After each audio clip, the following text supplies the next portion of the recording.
बंदी छोड़ गरीबदास जी महाराज की जय हो। स्वामी रामदेवानंद जी दादा गुरु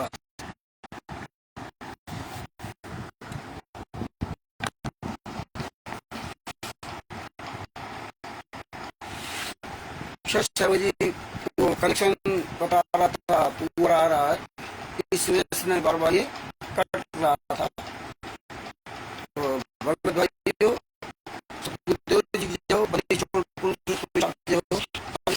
महाराज की जाओ, स्वामी रामदेव जी महाराज की जाओ, पंडित चिदानंद जी परदादा गुरु महाराज की जय, सर्व संतों की जय, सर्व भक्तों की जय, श्री धर्मी पुरुषों, श्री काशी धाम की जय, श्री छुड़ानी धाम की जय, श्री करौथा धाम की जय, श्री बरवाला धाम की जय। सच जब तक परमात्मा प्यारी आत्माएं जुड़ती है तब तक मंगलाचरण करते हैं। सदगुरुदेव की जय, बंदी छोड़ पुरुषाप की जय, बंदी छोड़ गरीबदास जी महाराज की, स्वामी रामदेवानंद जी दादा गुरु महाराज की जय, सर्व संतों की जय, सर्व भक्तों की जय, धर्मी पुरुषों की जय, काशी धाम से श्री चुड़ानी धाम की, श्री करौथा धाम की, श्री बरवाल धाम की सच्चाई। गरीब नमो नमो सतपुरुष को नमस्कार गुरु के नहीं, सुर नर मुनिजन साधवा संतों सर्वसदी नहीं, सतगुरु साहिब संत से दंडोतम प्रणाम, आगे पीछे मध्य तिन पूजा कुर्बान, नराकार निर्विषणम कालजाल भय भंजनम, निर्लेपम निजनी अगलम अकल अनुपेशुन्नतनम, सोहम सुरत समापतम सकल समाना निर्तले, उज्जवल हिरंबर हरदम बेपरवाह था है, पार पार नहीं माध्यतम, गरीब जोश मृत सिद्ध होई, गणनायक गलताना करो अनुग्रह सोई, पारस्पत परवाना आदि गणेश मनाऊं, गणनायक देवन देवा चरण कमल लाऊं, आदि अंत करूं सेवा, परम शक्ति संगीतम ऋषि दाता सोई, अभिगत गुण अतीतम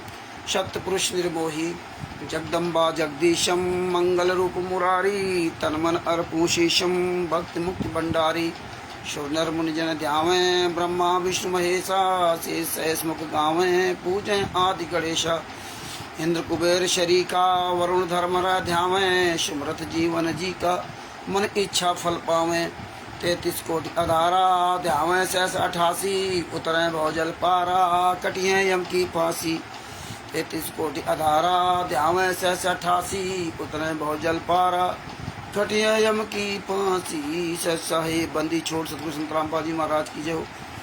परमात्मा श्री प्यारी आत्मा कानपुर श्री रामचंद्र दास की ओर साहिब दास का मोबाइल नंबर है 9140 62 26 68।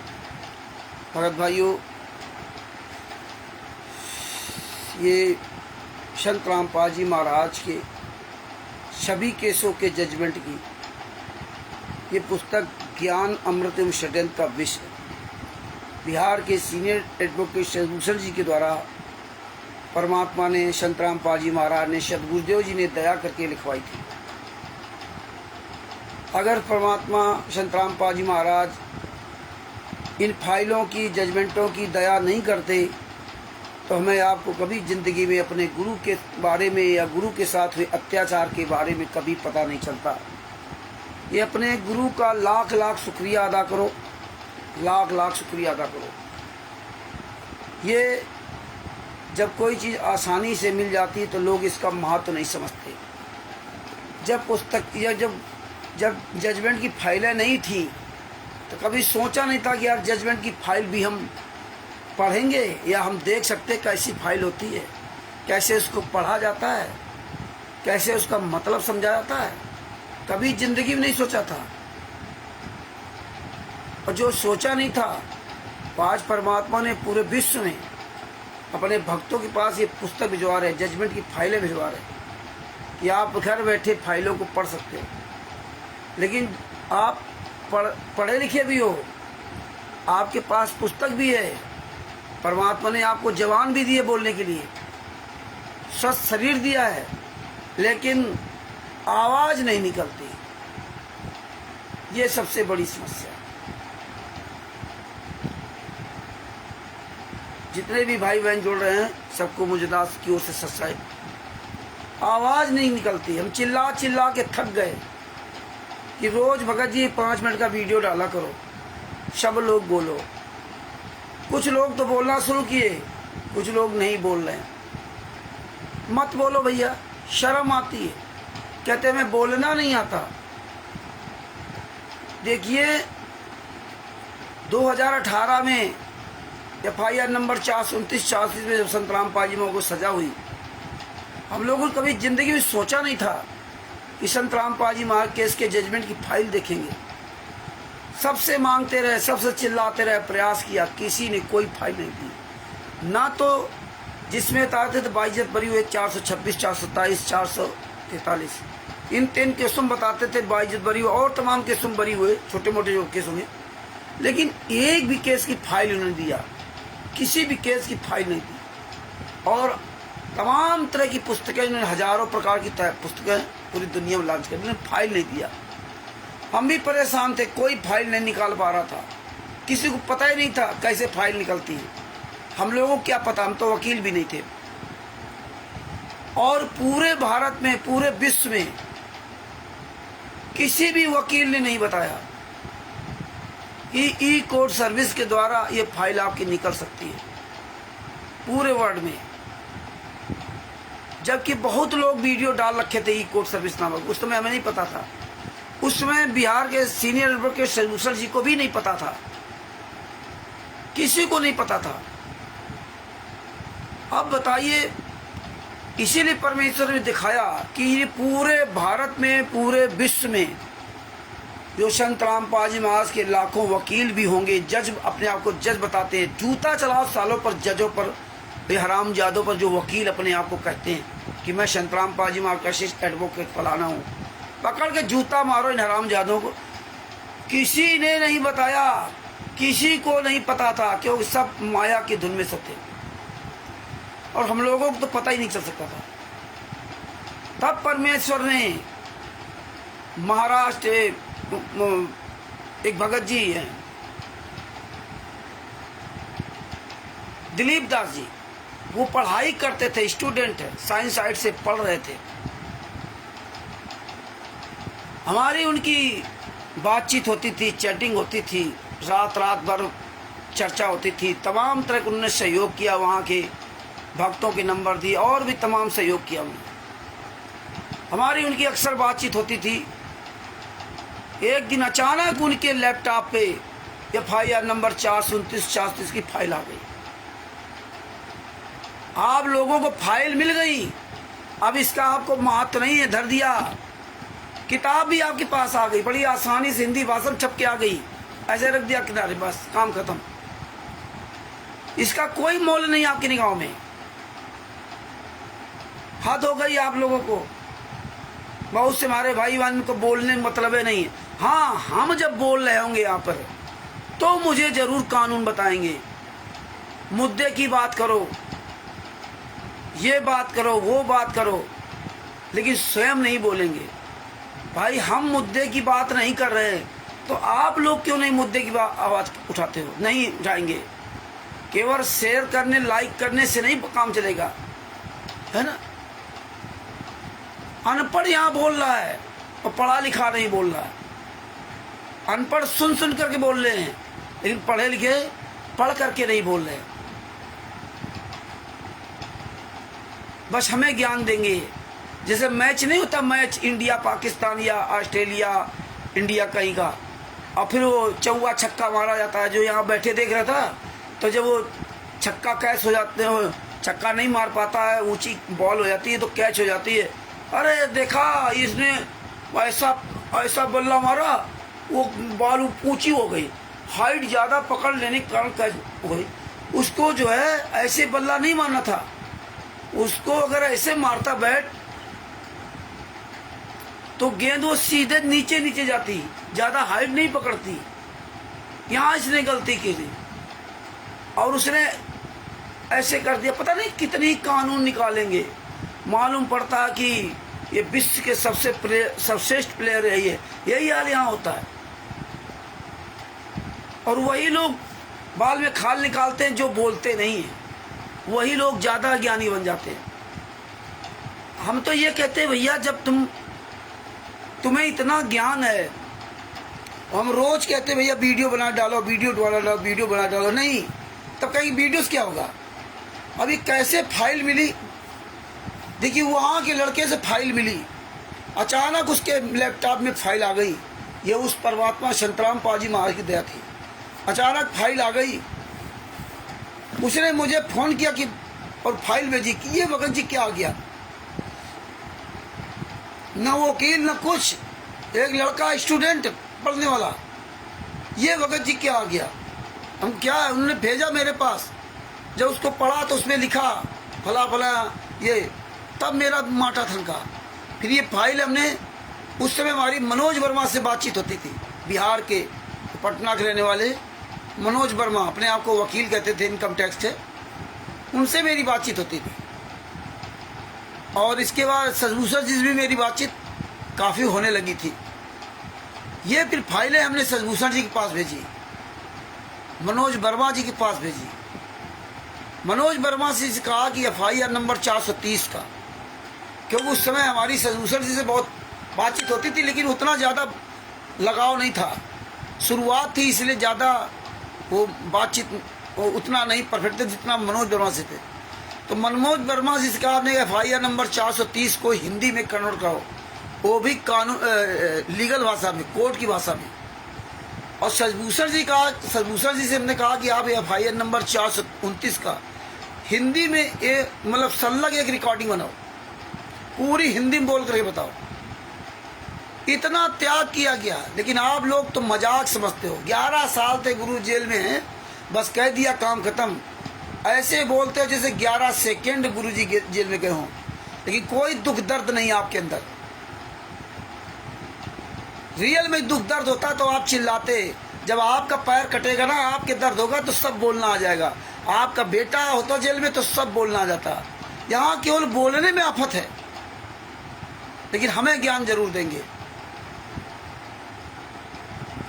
तो वहां हमें उनसे फाइल मिली, कैसे कितनी मेहनत इसमें की गई। फिर सजभूषण जी ने कहा कि आप जो है ना पार्ट 1, पार्ट 2, पार्ट 3 करके आप इनकी रिकॉर्डिंग बनाओ। जो 1 घंटे की पूरी एक रिकॉर्डिंग उन्होंने बना दी थी पूरी फाइल की, वो डाली गई। फिर पार्ट 1, पार्ट 2 करके बना लिया कि बाई चांस किसी के बीच में कटिंग हो तो कैसे हो जाए, वो फिर डाली गई। उधर मनोज वर्मा जी पहले तो बोले हमारे पास टाइम नहीं भगत जी। हमने कोई बात नहीं, उनका पता नहीं असिस्टेंट क्या था, वो टाइप करता था। हमने कोई बात नहीं भगत जी, कभी 1 पन्ना करे, कभी 2 पन्ना करे, कभी ना करे। साल 2 साल 6 महीना, साल भर 2 साल में तो हो ही जाएगी। हमने ये नहीं कहा कि हाँ रहने दो ना, हमने कहा करना आप ही को पड़ेगा, चाहे जितना समय लगे। लेकिन परमात्मा ने दया करके शायद 3 महीना लगे थे, 3 महीने में उन्होंने हिंदी में फाइल बना के दे दी।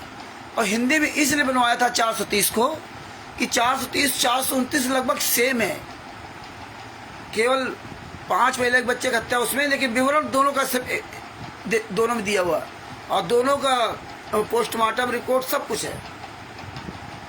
429 वाले में पेज ज़्यादा हैं, तो और 430 वाले में पेज कम है। तो इस तरह से वो कार्यक्रम किया गया। फिर सजभूषण जी से काफ़ी दिन तक चलता रहा। एक दिन परमात्मा ने दया की, सजभूषण जी से कहा कि आप ये पुस्तक लेख बनाओ। आप कभी भी सजभूषण जी ने पुस्तक जिंदगी नहीं बनाई थी, और उस समय इतनी विकट परिस्थिति में थे कि इनकी पत्नी एम्स दिल्ली में भर्ती थी, और 24 घंटे वहाँ एक आदमी को रहना पड़ता था। तो ये और इनकी बेटी 2 ही लोग थे, 10,000 रुपये या 12,000 रुपये किराए के मकान में रहते थे। 24 घंटे अस्पताल में एक आदमी को रहना। तो बेटी रहती थी दिन में या रात में ये, या जब ये 15 दिन बिहार में रहते थे तो 15 दिन फिर बेटी ही बना रात दिन रहती थी। यार कोई सहयोग पहुँच गया तो ठीक सहयोगी, नहीं तो 15 दिन ये बिहार में, 15 दिन यहाँ दिल्ली में। अब देखिए, जिसकी पत्नी इतनी सीरियस हो हॉस्पिटल में, वो पुस्तक कैसे लिख सकता? इतनी विकट परिस्थिति। लड़के हैं ना उनके, एक लड़की से, इतनी विकट परिस्थिति में देखिए, अल्लाह की वो 2-3 साल तो भर्ती थी, बीच में कुछ दिन बाहर आई, इसके बाद फिर भर्ती हुई। इतनी विकट परिस्थिति में पुस्तक लिखने के लिए कहा गया, और लगभग 8-8.5 महीना लगे तभी पुस्तक तैयार हो गया। इसको छपाने में बहुत व्यवधान है, लेकिन परमात्मा ने वो भी काम पूरा किया। कैसे ये पुस्तक लिखी गई, कैसे सारा एक एक सबूत से लिखा गया, और आप लोगों को बोलने के लिए हिम्मत नहीं पड़ती। कैसा यार तुम्हारा दिल है, कैसा तुम्हारा हृदय है, कितने तुम कठोर हो जो तुम्हें अपने गुरु के लिए आवाजें नहीं निकलती है। धिक्कार है ऐसे इस शरीर को, मानव शरीर को लेकर के, जीवा को लेकर के केवल स्वाद के लिए और व्यक्तिगत तौर बोलने के लिए आप पूरे शरीर के अंगों का इस्तेमाल कर रहे हो, जबकि परमात्मा ने इस शरीर के अंगों का इस्तेमाल करने के लिए दिया था अन्य दूसरों के लिए के साथ हो रहे अत्याचार के बारे में सच बोलना। लेकिन इस शरीर का प्रयोग केवल आप रात दिन नोट कमाई में लगे हुए, बस पैसे के अलावा और कोई तुम्हारे पास काम नहीं। शाम को जुड़ जाओ और फिर इसमें कानून निकालने लगो। बड़ा दुख होता है कि यार इतना चिल्ला चिल्ला थक गए, तुम्हारे पास रोज 5 मिनट का समय नहीं है। कैसी तुम्हारी जिंदगी है, कह रहे हो सतलोक जाने, सतलोक का ख्वाब देख रहे हो। धिक्कार है आप। अपने पेट के लिए, अपने बच्चों के दूध कर के लिए, अपने पिता के दूध कर के लिए रात दिन मारे मारे घूम रहे हो सुबह शाम तक। ये शरीर किसका दिया? मुंह में खाते हो ना, अंदर डाल दिया चला गया। कहाँ कैसे मेल्ट कर रहा हो? परमात्मा तुम्हारा नौकर है ना जो कर रहा है, वो सारी व्यवस्था कर रहा है। लेकिन तुम अपने बाप के लिए, अपने गुरु के लिए जो 11 साल से यातना सह रहा है, 5 मिनट का वीडियो नहीं डाल सकते। 5 मिनट का बोलने के लिए आफत है। इतना थक जाते हैं सुबह शाम तक काम करते करते, होश नहीं रहता है। धिक्कार ऐसी जिंदगी का। हमको बताएंगे ऐसे कर लो, ऐसे कर लो, ऐसे कर लो। मुझे दुख होता है, मुझे कहना पड़ता है मजबूरी में। फिर लोग कहेंगे रामचंद्र तो ऐसा कहता है, रामचंद्र तो ऐसा कहता है। पता, हमें ज्ञान देते हैं, मेन मुद्दे पर आओ, मेन मुद्दे पर आओ। हद हो गई यार। जब आपको मेन मुद्दे पता तो आप भी आवाज उठाओ ना। है? क्या बताए भगत भाइयों, कुछ शर्म कर लो, कुछ शर्म कर लो। ये सब तुम्हारा वीडियो बना त्रिकुटी में पता चलेगा, लेकिन फिर वो अकल नहीं आ रही है, फिर भी अकल नहीं आ रही। त्रिकुटी में पता चलेगा। त्रिकुटी में 9 महीना इस माँ के पेट पे रहे हो मुर्गा बन करके। 9 महीना कितनी यात्राएं मिली, सबसे बड़ा नरक है ये। गर्भ से जन्म लेना, और इतना परमेश्वर ने समझाया, इतना समझाया, लेकिन नहीं। उस परमेश्वर ने इस माँ के पेट के अंदर तुम्हें भक्ति करने के लिए सुंदर शरीर दिया था। कैसे उसने इस पेट के अंदर बनाया तुम्हारा पूरा शरीर? भक्ति करने के लिए, गलत को गलत कहने के लिए, सही को सही कहने के लिए। इसीलिए तुम्हें इंसान बनाया था, इसीलिए तुम्हें बुद्धि दी थी कि आप इस बुद्धि से, विवेक से विचार करके आप अच्छे कर्म कर सकते हो। है? कर्म देखो, कर्म का विधान जो उसमें लिख रखा वो बताया। पाप कर्म, पुण्य कर्म, है? क्रियावान कर्म, संचित कर्म, प्रारब्ध कर्म, है? और स्वतंत्र कर्म। तो सबसे भारी पड़ेगा तुम्हारे ऊपर ये स्वतंत्र कर्म। तुम स्वतंत्र हो कि रात दिन चाहे पैसा कमा लो और चाहे अपने गुरु के लिए बोल लो या ना बोलो, ये स्वतंत्र कर्म है। हाँ, ये स्वतंत्र कर्म है। और तुम्हें जो प्रारब्ध कर्म भोगना पड़ेंगे, संचित कर्म। पाप ज्यादा भोगना कर, पुण्य कम। और जब पुण्य किसी को ज्यादा भोगाता है तो वो पुण्य के साथ तुम्हारे पाप कराता है। इसीलिए तुम्हें पुण्य में यहाँ पैसा मिल रहा, खूब खूब पैसा आ रहा है, घर बैठे पैसा आ रहा है, किसी पेंशन आ रही, किसी कुछ आ रही है। ये तुम्हारे पुण्य का फल मिल रहा है। और इसी पुण्य में तुम्हारी बुद्धि भ्रष्ट कर दिया। लगे रहो रात दिन पैसा कमाने में, लगे रहो अपने गुरु के लिए। 5 मिनट किसी को समय नहीं है, और जिनके पास समय है वो अच्छा काम कर रहे हैं अपने गुरु के लिए। यही तुम्हारे संचित कर्म जो ना, ये तुम्हारे संचित कर्म। अगर पहले अच्छा भोग रहे हो तो उस अच्छे के साथ अच्छा क्या है? सुंदर शरीर मिल गया, बढ़िया नोट कमा रहे हो, बढ़िया सुख सुविधाएं घर में इकट्ठा कर रहे हो, प्लाट बंगला खरीद रहे हो, गाड़ियां बढ़िया खरीद रहे हो, मौजे मौज है, वो तुम्हें फिर भक्ति नहीं करने देगा, ना तुम्हें अपने गुरु के लिए आवाज उठाने देगा। और तुम इस समय स्वतंत्र हो, कर्म तो तुम्हारे पुण्य भुगवा रहा, लेकिन स्वतंत्र भी हो तुम चाहो तो अपने गुरु के लिए रोज बोलो, और तुम नहीं चाहो तो कभी मत बोलो। तुम चाहो तो जो तुम्हारी जिम्मेदारी सबसे पहले अपने गुरु की है, इसके बाद तुम्हारे सारे काम हैं, लेकिन तुम ये स्वतंत्र कर्म करने में स्वतंत्र हो, ये तुम्हारी आज़ादी है।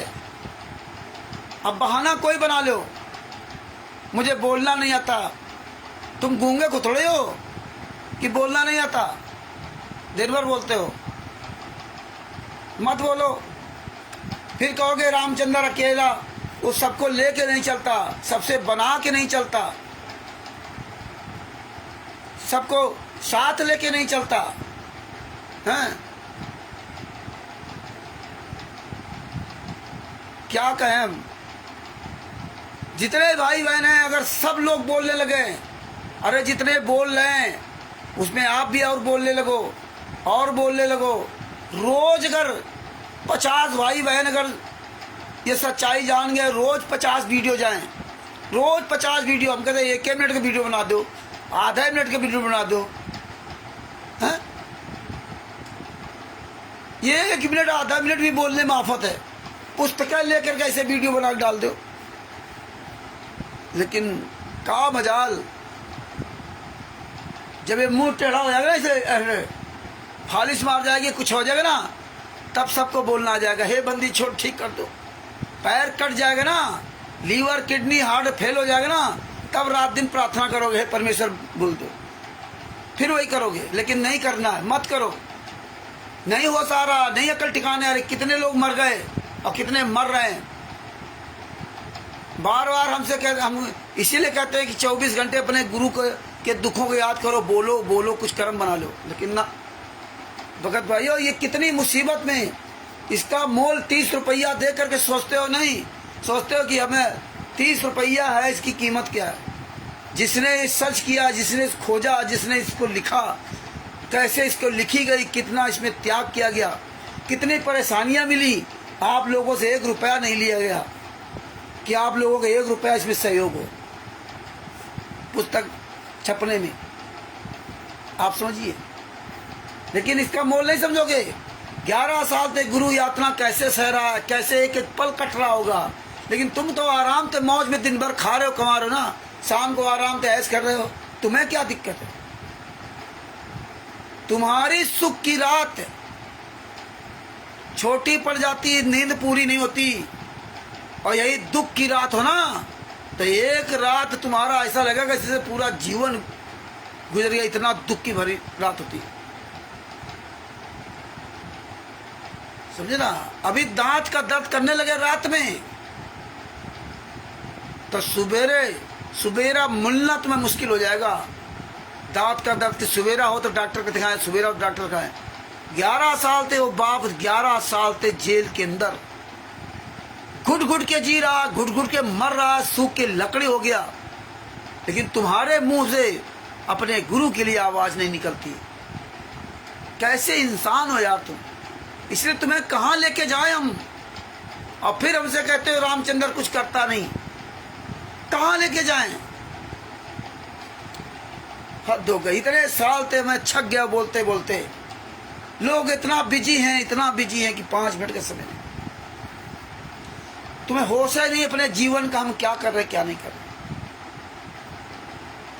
किस तरह से परमात्मा ने पुस्तक लिखवाई। आज इन राष्ट्रीय समाज सेवा समिति गुंडों की औकात नहीं कि पूरी दुनिया में किसी का सामना कर जाए। आज ये गुंडे, जब इनके गुंडों की हम कोई पोल खोलते हैं तो ये गुंडे क्या करते हैं, पुस्तक बनाते हैं, पुस्तक के अंदर उसका अपना उपचार लिखते हैं। इनकी औकात नहीं सामने आ जाए। जैसे हम आप सामने बोल रहे हैं, राष्ट्रीय समाज सेवा समिति गुंडे आप वीडियो बना के डाल देंगे, लेकिन सामने नहीं आ सकते पूरे वर्ल्ड में। अगर ज्ञान सच्चा है, पता है, जो रोज चोरी छुपे वीडियो बना डालते हैं, तो तुम्हारी औकात है तो धर्म गुरुओं का सामना करो, आओ सामने मैदान में क्यों नहीं आते। लेकिन सामने मैदान में नहीं आएंगे, क्योंकि ये शिष्य हो संतराम पाजी माँ के तब ना। ये कोई संतराम पाजी माँ का शिष्य नहीं, इसलिए सामने नहीं आ सकते। ये चोर बेईमान ठग ये शिष्य होते तो सामने आते, इसलिए चोरों की तरह वीडियो बना डाल देते हैं। अरे जब तुम्हारे पास, जैसे हम लोग हैं, शशभूषण जी हैं, आप सब आंदोलनकारी हो, जब हम इन गुंडों के बारे में एक एक प्रमाण दिखाते हैं, इन गुंडों पर जूता चलाते हैं, तो खुले मैदान में हम लोग चिल्ला रहे हैं। और ये चोरों की तरह, इनके तो मुखिया तो आ ही नहीं सामने, ये चमचे लगा रहे हैं जो 10-10, 20-20 हज़ार रुपया सैलरी पाते हैं, या अपना यूट्यूब चैनल बढ़ाने के लिए जो कमाई हो, ये वो लोग आ रहे हैं। अपने मुखिया मकया आका को तो छुपा रखा है, वो छुपे हुए हैं, उनकी तो औकातें नहीं सामने आ जाए। और हम लोग इन गुंडों के, तुम साले गुंडों के हरामजादों की एक पोल खोल रहा हूँ और लाइव खोलता हूँ और चैलेंज देता हूँ, जहाँ मर्जी है वहाँ जाओ। और जब तुम्हें इतना ज्ञान, तुम इतने सच्चे हो, तो पूरे विश्व के सारे धर्मगुरु के चेले तुम्हें चैलेंज देते हैं, हम लोग चैलेंज देते हैं, क्यों नहीं सामने आते? क्योंकि तुम्हें पता है, तुम ज्ञान जो बक रहे हो संतराम पाजी महाराज का, दुर्गा पुराण में ये लिखा, फलाने में ये लिखा, ढिमका में ये लिखा, जब ये ज्ञान है तो सामना क्यों नहीं करते? आओ सामने। जब तुम सच्चे हो, और हम शशभूषण जी, रामचंद्र या जितने भी हमारे भाई बहन आंदोलनकारी विश्व में, या जितने, वो जब तुम्हें चैलेंज देते तो क्यों नहीं ये सामने आते? क्योंकि तुम्हें पता है कि हम जूता चलेंगे, जूता। एक एक शब्द हमारे पास उत्तर है, हम गूंगे बहरे नहीं हैं। परमेश्वर का आशीर्वाद है इसलिए कि हम बोल रहे हैं, और बोलोगे तभी बचोगे, और नहीं बोलोगे तो कोई नहीं बचेगा, ध्यान रखना। हाँ, बोलोगे तभी बचोगे। तुम राष्ट्रीय सेवा समिति गुंडो, बेईमान ठग हरामजादो, तुम्हारी औकात नहीं कि तुम सामने आकर बात कर सको। ये हरामजादो जब पोल खुलती ना, तब इस तरह ये पुस्तक बनाते हैं, जब जब भूल पड़े। इसमें दिखाया कि 2020 में पुस्तक लिखी है, जब जब भूल पड़े, है ना। कहीं डरो भगवान से, इस तरह पुस्तक बना करके इसमें लिख के डालते हैं, लेकिन लोग पढ़ करके भ्रमित हों, लेकिन सामने नहीं आएंगे। और यही पुस्तकें तुम्हारे गले का फंदा है। भगत समाज भले ही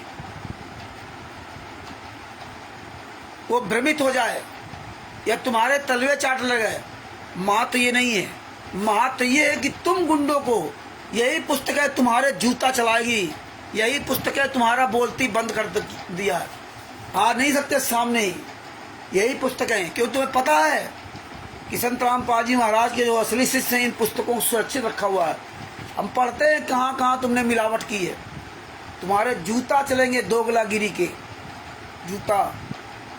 किस तरह से तुमने अपने आप को बचाने के लिए इन पुस्तकों का सहारा लिया। तुम्हारी औकात नहीं कि सामने आके बात कर सको। एक बार सामने आ जाते ना, जब इतने तुम सच्चे हो, भरवाला कांड से लेके वर्तमान समय तक। पहले तो आते थे, चढ़ाई करते थे लोग, पहले आते थे 16, 17, 18 में, मेरठ में ले, फलानी जगह ले, कई लोगों को मारा पीटा। ये जब से परमेश्वर ने ये फाइलों को उजागर कर दिया, जजमेंट, और इसके बाद परमात्मा ने जब ये पुस्तक बनवा दी, और भी इनका सारा कुकर में 5 प्रकार 6 प्रकार की ज्ञान गंगा, जीने की राह, आदि आदि, ये सब उजागर करवा दिया इनका। तो उसी दिन से हरामजादे किसी भी आंदोलनकारी भाई बहन के सामने नहीं आ सकते। तिमिर दूत पवन ठको तो साले को दौड़ा दौड़ा कर मारा, और अंत में इसको पकड़ा करके हिसार जेल में ठूंस दिया। और ये चोरों की तरह छुप के भाग रहा था। चोरों की तरह छुप कर रहना ये बहुत गलत बात थी।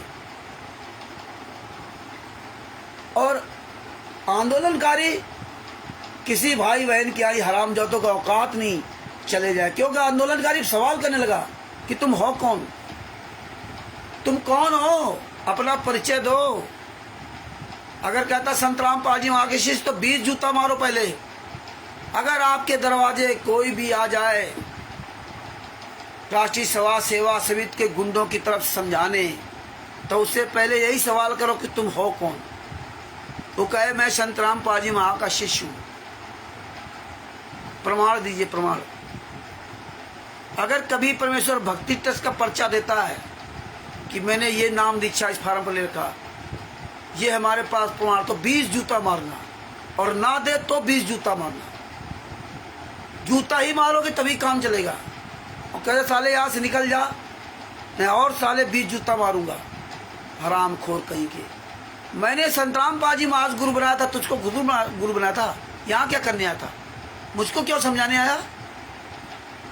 तू है कौन? तेरी संस्था का नाम क्या? सारे एविडेंस लेके आया है। किस संस्था का व्यक्ति है? तेरे मुखिया कहाँ है? और फिर तू मेरा कौन है? तेरी मेरी जान न पहचान। मैंने तो संत रामपाल जी महाराज को पहचान करके वहां गया था, तेरे से थोड़ी गया था। तेरे पे जूता चलाना पड़ा। ये हैं कौन? ये सब गुंडे हैं, कोई संत रामपाल जी महाराज का शिष्य नहीं है। अब तो सब उजागर हो गया, इसीलिए चोरों की तरह चुप करके चोरी वाला काम करते हैं। और देखिए इन पुस्तकों में लिखते हैं, हराम खोरो मर जाओ साले, चुल्लू बरपाइन डोब के कोऑर्डिनेटर, नामदान संचालकों, स्टेट क्वार्टर। इन पुस्तकों के द्वारा लोगों को भ्रमित करना चाहते हो। यही पुस्तकें तुम्हारे आज गले की हड्डी बनी है। परमेश्वर ने इसीलिए तुम गुंडों के द्वारा ये पुस्तकों का जो उजागर करवाया ना, और परमात्मा ने हम जैसे ऐसे को पढ़ना सिखा दिया, सब दिखा दिया। ये भगत भाइयों ये जब जब भूल पड़े ना हो पुस्तक, जिस भगत के पास हो इसको ध्यान से पढ़ना। इसमें देखिए मेन पॉइंट कितना बढ़िया इसमें लिखा, अपनी कितना चोरों ने अपने बचाव के लिखा। कुछ अच्छी बातें इसी लिखी हैं, जो नहीं जानते थे वो पकड़ में आई, लेकिन इसको हमें 2-3 दिन खुलासा करना पड़ेगा। तो ये पुस्तकें सुरक्षित रखना जिनके पास हो। हाँ, ये पुस्तकें ले करके जूता चलाओ।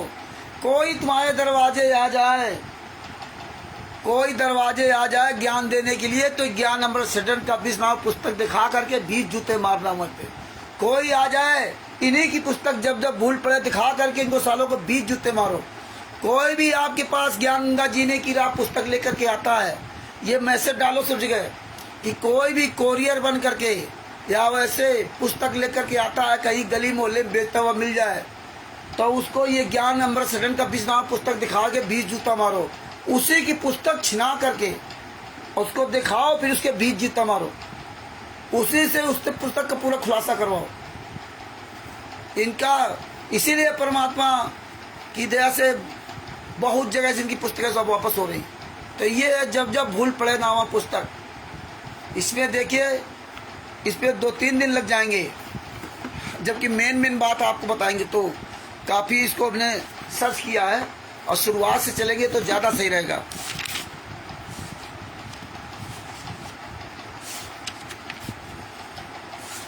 ये दुनिया कहानी इन्होंने लिखी है, समझाना है। और इस संजय के बारे में इन्होंने बहुत दिन लिखा है। हाँ, संजय के बारे में इन्होंने काफ़ी लिखा है।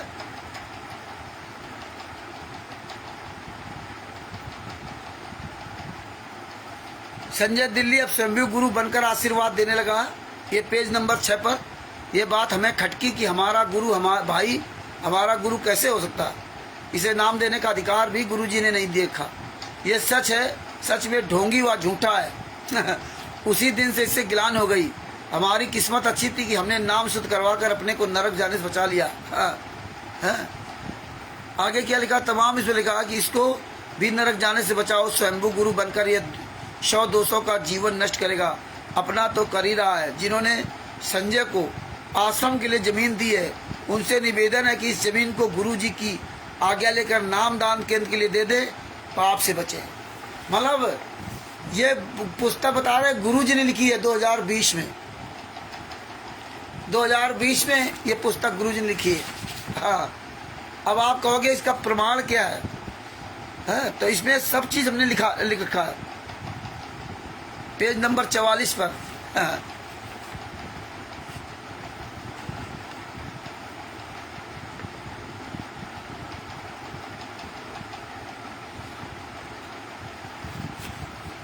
ये सब पूरा इसमें जो है ना, पेज नंबर 66 पर।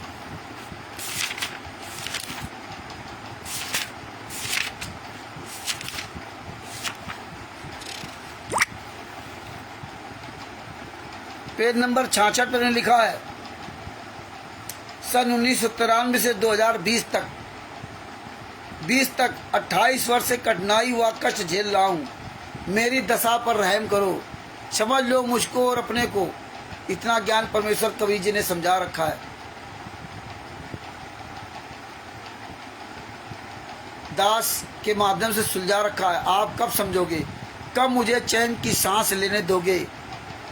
या ऐसे ही रुलाओगे आपस में खैचातानी करके? मेरी दशा पर रहम करो। संत रामपाल जी महाराज 2020 में रहम की भीख मांग रहे हैं, और अब क्या कर रहे हैं कि मैं लीला कर रहा हूँ।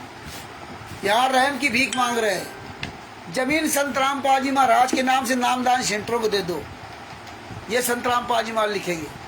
खुद जेल में रहेंगे और उनके लड़के परिवार भारतीय जनता पार्टी से मिल करके हत्या करेंगे। हत्या करके जेल से बाहर आ जाएंगे और निर्दोष संत रामपाल जी महाराज जेल में लीला करेंगे बैठ करके। ना, जेल कोई खाला का घर थोड़ी है कि आप जो मर्जी आप जेल में चले जाओ।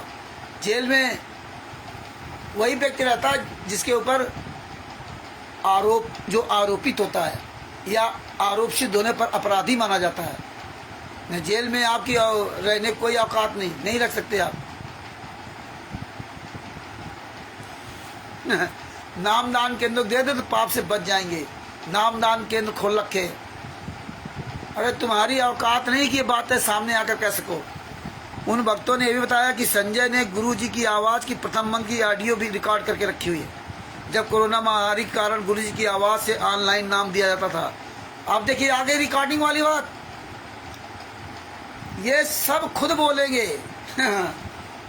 जब इनके गर्दन पे लात रखी जाएगी ना, रांची समाज सेवा समिति की गंडों के गर्दन पे लात रखी जाएगी, जूता रखा जाएगा ना इनके मुंह पर।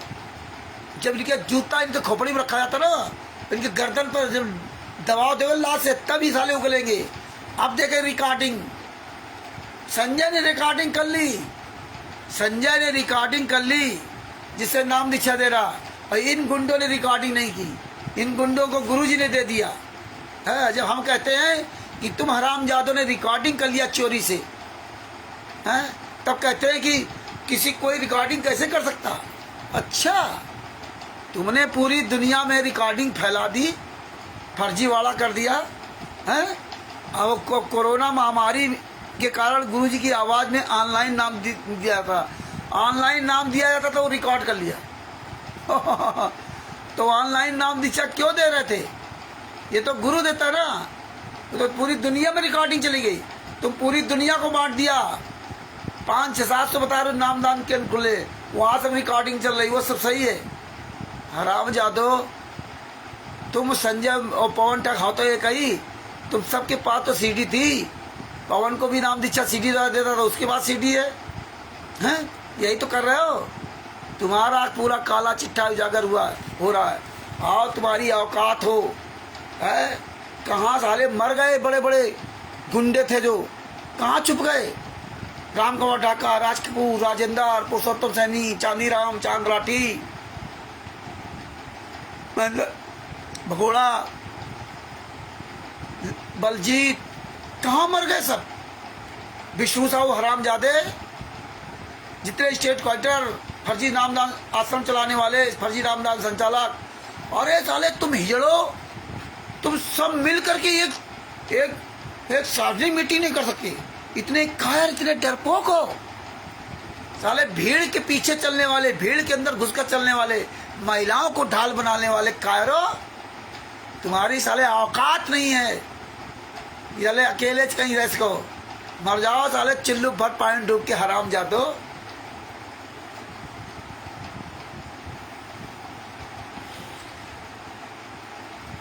इसका उत्तर ये है, मैं लिखा कि संत रामपाल जी महाराज ये पुस्तक लिख रहे हैं जेल से ना। हाँ, इसका उत्तर ये है कि संजय दिल्ली को नाम देने तथा दिलाने का आदेश दास रामपाल दास ने दे ही नहीं रखा, इसलिए इसके द्वारा दिलाई दीक्षा कोई काम नहीं करेगी। ये भूत भगाने को अपनी शक्ति का चमत्कार बताकर मूर्ख बुला रहा है। इसका खंडन आगे विस्तार पूर्वक किया जाएगा। नाम मेरी आवाज़ से दिलाता है तो ये तो उनका गुरु भाई हुआ। मेरी आवाज़ से दिलाता है। फिर ये आशीर्वाद उसको किस लिए देता है? गुरु भाई आशीर्वाद देता है क्या? अरे सुअर की औलादो, राष्ट्रीय समाज सेवा समिति की गुंडो, डीबी द्वारा नाम दीक्षा दिलवाते हो, और जब हम कहते हैं डीबी द्वारा नाम दीक्षा फर्जी है, तब कहते हो गुरुजी तो दे रहे हैं, हम कहाँ दे रहे हैं? अरे इतने जूते मारूंगा सुअर की औलादो। और जब शतनाम देना होता है तब परीक्षा तुम लोग लेते हो, हैं? टीवी द्वारा नाम दीक्षा गुरुजी देते हैं, तभी टीवी द्वारा शतनाम की परीक्षा भी गुरुजी दिलवा दिया करो। ये काम नहीं कर सकते तुम, वो भी कर दिया करो ना, वो भी रिकॉर्ड कर लेते। क्योंकि शतनाम जब दिया जाएगा तो सबका अलग अलग नाम पूछा जाएगा, अलग अलग उनसे प्रश्न पूछे जाएंगे, तो तुम हरामजादो वो रिकॉर्डिंग कैसे बनाओगे, कैसे करोगे? हैं? वो नहीं कर पाए, गुरु तुम बन गए। और फिर भी भगत समाज क्या कहता है? बरवाला आश्रम के अंदर गुरुजी तो नाम दीक्षा देते थे, लेकिन बरवाला के आश्रम में गुरुजी आपकी परीक्षा लेते थे क्या? ये तुम्हें अकल नहीं है? ये तो कह दिया गुरुजी तो नाम दीक्षा देते थे टीवी द्वारा, लेकिन परीक्षा तुम्हारी कौन लेता था? ये तुम्हें अकल नहीं है? हैं? परीक्षा ये लोग लेंगे, ये तुम्हारी परीक्षा लेने के अधिकारी हैं। इतनी भी हमें आपको अकल नहीं आई। और हमें तत्व सत्य सिद्ध हैं। गीता अध्याय 40 रोज 34 को अच्छी तरह सब याद होगा। रोज नितने में रेमेडी शिष्य की अधीनता याद होगी। तभी सागर सालाब पेज नंबर 78 में क्या कहा? दास के जाने के बाद सीढ़ी कैसे नाम दिया जाएगा? वो नाथ का हो या बिंद का हो। अभी नाथ बिंद का चक्कर खत्म हो गया। संत रामपाल जी महाराज के बाद से नाथ बिंद का चक्कर खत्म। संत रामपाल जी महाराज तक सिर्फ नाथ का था। अब नाथ दे या बिंद दे, जिसको संत रामपाल जी महाराज अधिकार देंगे वही देगा। और भी जाने के बाद ये सब तुम्हारे कल ठिकाने नहीं आती हैं? ये पवन टक, संजय टक, मैंने आरएसएस, ये सब है तो एक ही कुएं के पानी। लेकिन परमेश्वर इन्हीं के द्वारा, इन गुंडों के द्वारा, राष्ट्रीय समाज सेवा गुंडों द्वारा ये फर्जी पुस्तकें छपवा करके ये प्रमाण परमेश्वर हमारे पास रखवा रहे हैं। जैसे अन्य धर्मगुरुओं के द्वारा गीता में मिलावट, देव पुराण, शिव पुराण, विष्णु पुराण, मार्कंडेय पुराण, चारों वेद, पांचों वेद, ये सब जो परमात्मा ने अन्य के द्वारा जो लिखवाए गए, तो उन्हीं के प्रमाण हम दिखा करके उनको जवाब देते हैं। वही आज इनका प्रमाण दिखा करके इनको जवाब दे रहे। गुरु जिंदा जेल में और गुरु का बेटा प्रधानमंत्री का चेला हत्यारा, 5 महिला 1 बच्चा का हत्यारा वीरेंद्र और विजेंद्र, नरेंद्र मोदी प्रधानमंत्री, भारत के प्रधानमंत्री के जूते चाट रहा है। इतना बड़ा पावर, और उसका निर्दोष बाप जेल में, और फिर कहते परमात्मा लीला कर रहे हैं। कितने बेशर्म हैं ये संत रामपाल जी महाराज के शिष्य। या जो अनजान है उनकी तो कोई बात नहीं।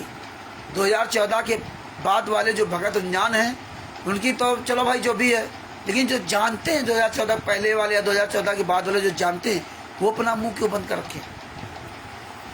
अगर आप सब लोग रोज चिल्लाओगे, रोज वीडियो डालोगे, तो परमात्मा की दया से भगत जी और आवाज फैलेगी।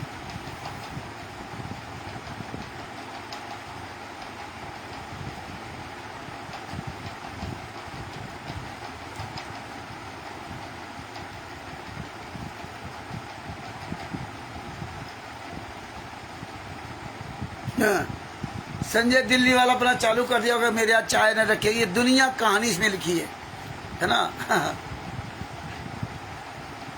अब देखो इसमें नीचे क्या लिखा, तमाम बातें हैं, लेकिन मेन बात पे आते हैं।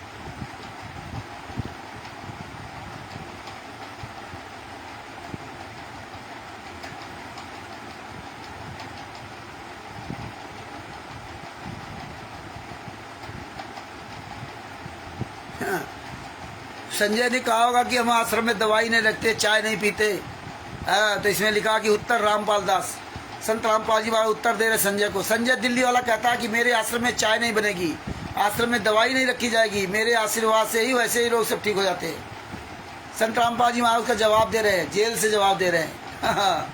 बताइए, ये हालात है। जेल से बाहर नहीं आ सकते जवाब देने के लिए, एक दिन का पैरोल नहीं ला सकते, दे सकते बाहर जवाब देने के लिए हैं।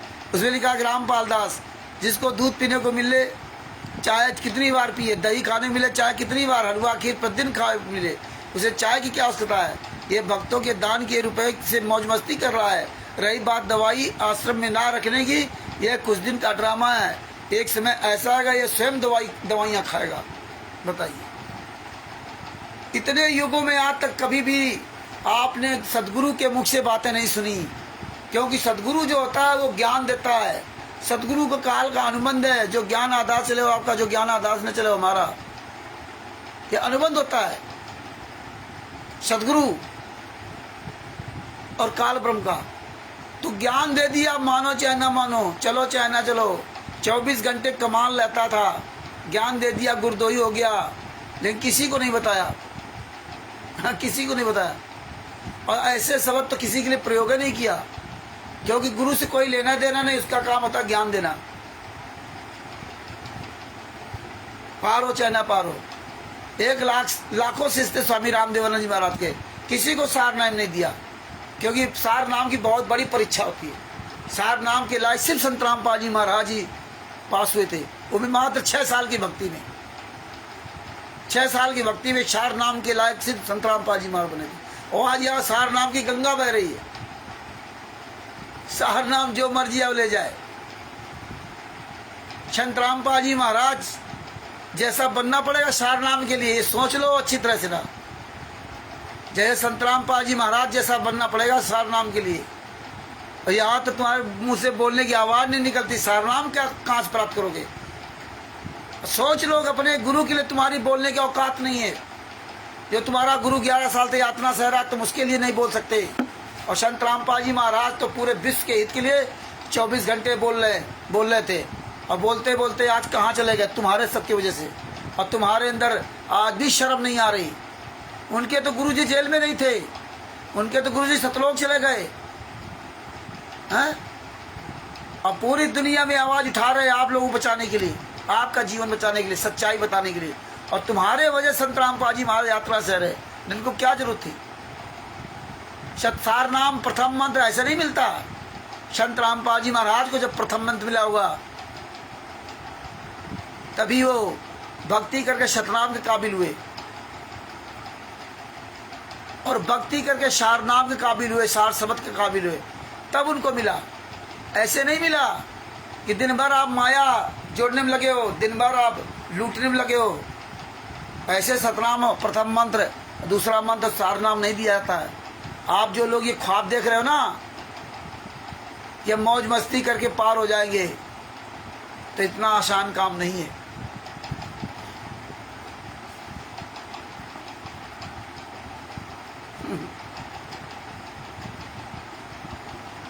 संजय दिल्ली ने कुछ संगत को कुछ दिन यह कहकर बरगलाया कि गुरुजी तो सही है, उनका भाई तथा कमेटी के सदस्य तथा उनके आसपास जो डी की सेवा में रहते थे वे गलत है।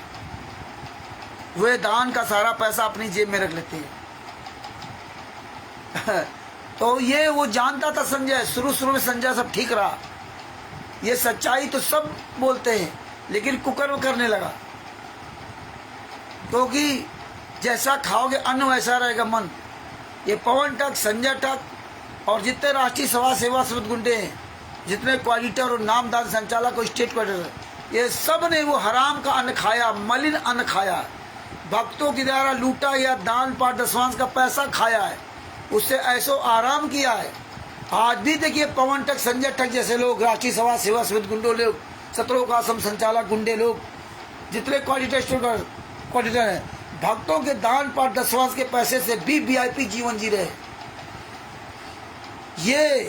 ये जो तुम भक्तों की मेहनत की कमाई घर बैठे खा रहे हो, लोगों का जीवन बर्बाद करके, भक्तों को गुमराह करके, तुम्हें तो नरक में भी ठिकाना नहीं मिलेगा। नरक में भी अपने गुरु को प्रताड़ना दिलवाते हो, फिर दान पाठ दसवां ज्योत का पैसा लगा ऐश करते हो, मौज मस्ती करते हो, वीआईपी जीवन जी रहे हो। ये सब तुम्हारी दुर्दशा करेगा। हाँ, अगर कहीं दान पाठ दसवांश का पैसा आप ले भी रहे होते और गुरु के लिए वो सब खर्च कर देते होते, उसका आप 1 रुपया खाते नहीं होते। दान पाठ दसवांश ज्योत का पैसा, वो पैसा अगर आप ले भी रहे होते मान लो, और वो पैसा आप गुरु के किसी जेल से लाने के लिए या ये पुस्तकें और उस तरह प्रचार प्रसार करने में खर्च कर देते, आप उससे 1 पैसा नहीं खाते, तो आपका अकाज नहीं होता, फिर आप उसमें दोषी नहीं थे, क्योंकि आप अपने लिए कोई पैसा इस्तेमाल नहीं किया। जिस तरह से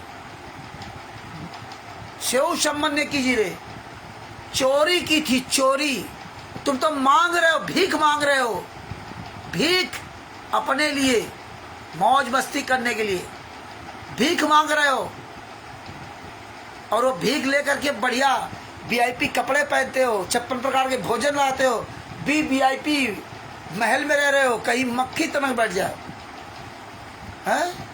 वीआईपी भोजन कर रहे हो, वीआईपी कपड़े पहन रहे हो, किसके पैसों से? दान पाठ दसवांश के पैसे से।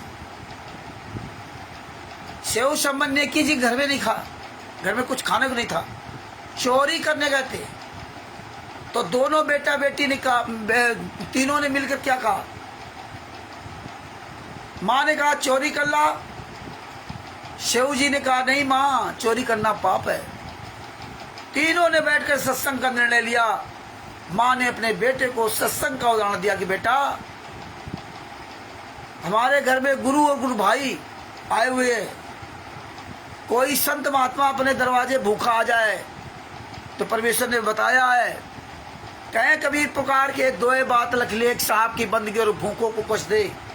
तुम्हारे दरवाजे कोई भूखा व्यक्ति आ जाए, उसको भोजन अवश्य कराना है।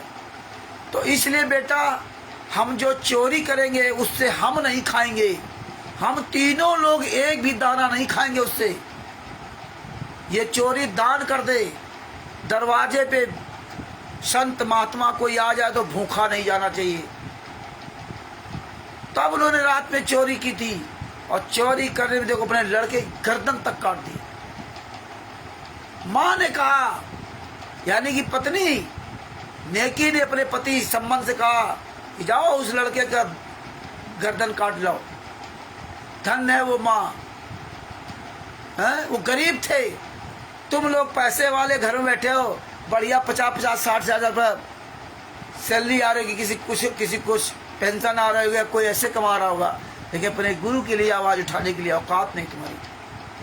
तो वो पैसा अगर आप वो दान जब अपने गुरु के लिए उन्होंने बनाया, भोजन बनाया, तो उन्होंने अपने लिए कोई व्यवस्था नहीं की, उन्हीं के लिए लगाया, 3 को लिए खाना, अपने लिए नहीं लगाया। जब गुरु ने आदेश दिया कि नहीं सबको लगा लाओ, सब लोग खाएंगे साथ में, तब भी वो मना किया कि नहीं महाराज जी आप खाओ, क्यों? वो सोचते थे कि उनके भाव थे कि हमारे गुरु जी कहीं भूखे ना रह जाए, उनको तो खाने नहीं था, क्यों? पहले प्रण कर लिया था। तो अगर कहीं आप इस तरह का दान पाठ दसवांश का पैसा भी ले लेते और हमारे गुरु के किसी ऐसे कार्य में खर्च कर देते और आप नहीं खाते, तो भी आप उतने दोषी नहीं थे। हमें तो यार नमक रोटी खानी, लेकिन तुमने इतना मौज मस्ती की, आयश किया। हो सकता है भाई चलो आधुनिक युग में आप नहीं, तुम्हारे पास पैसा, रात दिन तुम लगे हो काम में, अपने पिता के अपने परमेश्वर कार्य में लगे हो, नहीं काम कर सकते, तो अपना सिंपल नमक रोटी दाल रोटी वो खा लेते। तुम्हें ये दर्द रहना चाहिए था कि ये पैसा किसी भगत का है, मेहनत का पैसा किस लिए दिया है, उसके लिए फिर आपको वही जो आप खाना खाने पहले, खाना खाने बाद की आरती पढ़ते हो, मंगलाचरण अपना जो करते हो अलग बात है, आरती पढ़ते हो, ये भी विधिवत आपको सब करना पड़ता, क्योंकि अगर आपने किसी खाया और वो नहीं कर उतारा तो आप भोगोगे।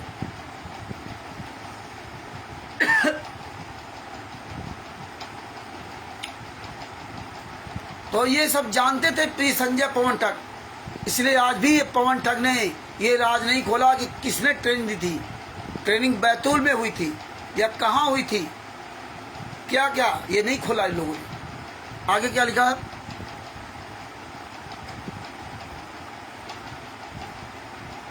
विधान का सारा पैसा अपनी जेब में रह लेते हैं।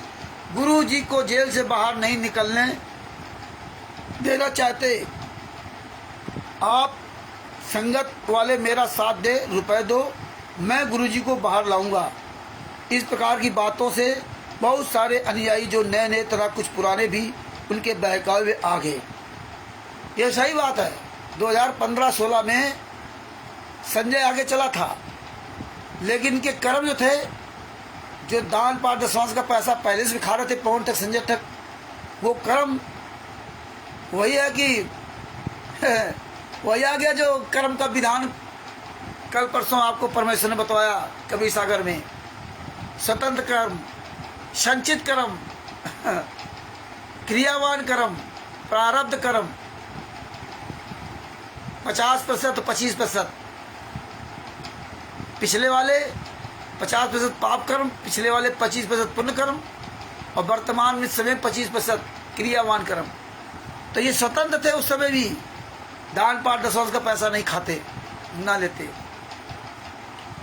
तो उस समय 2015-16 में संजय ने ये काम किया था।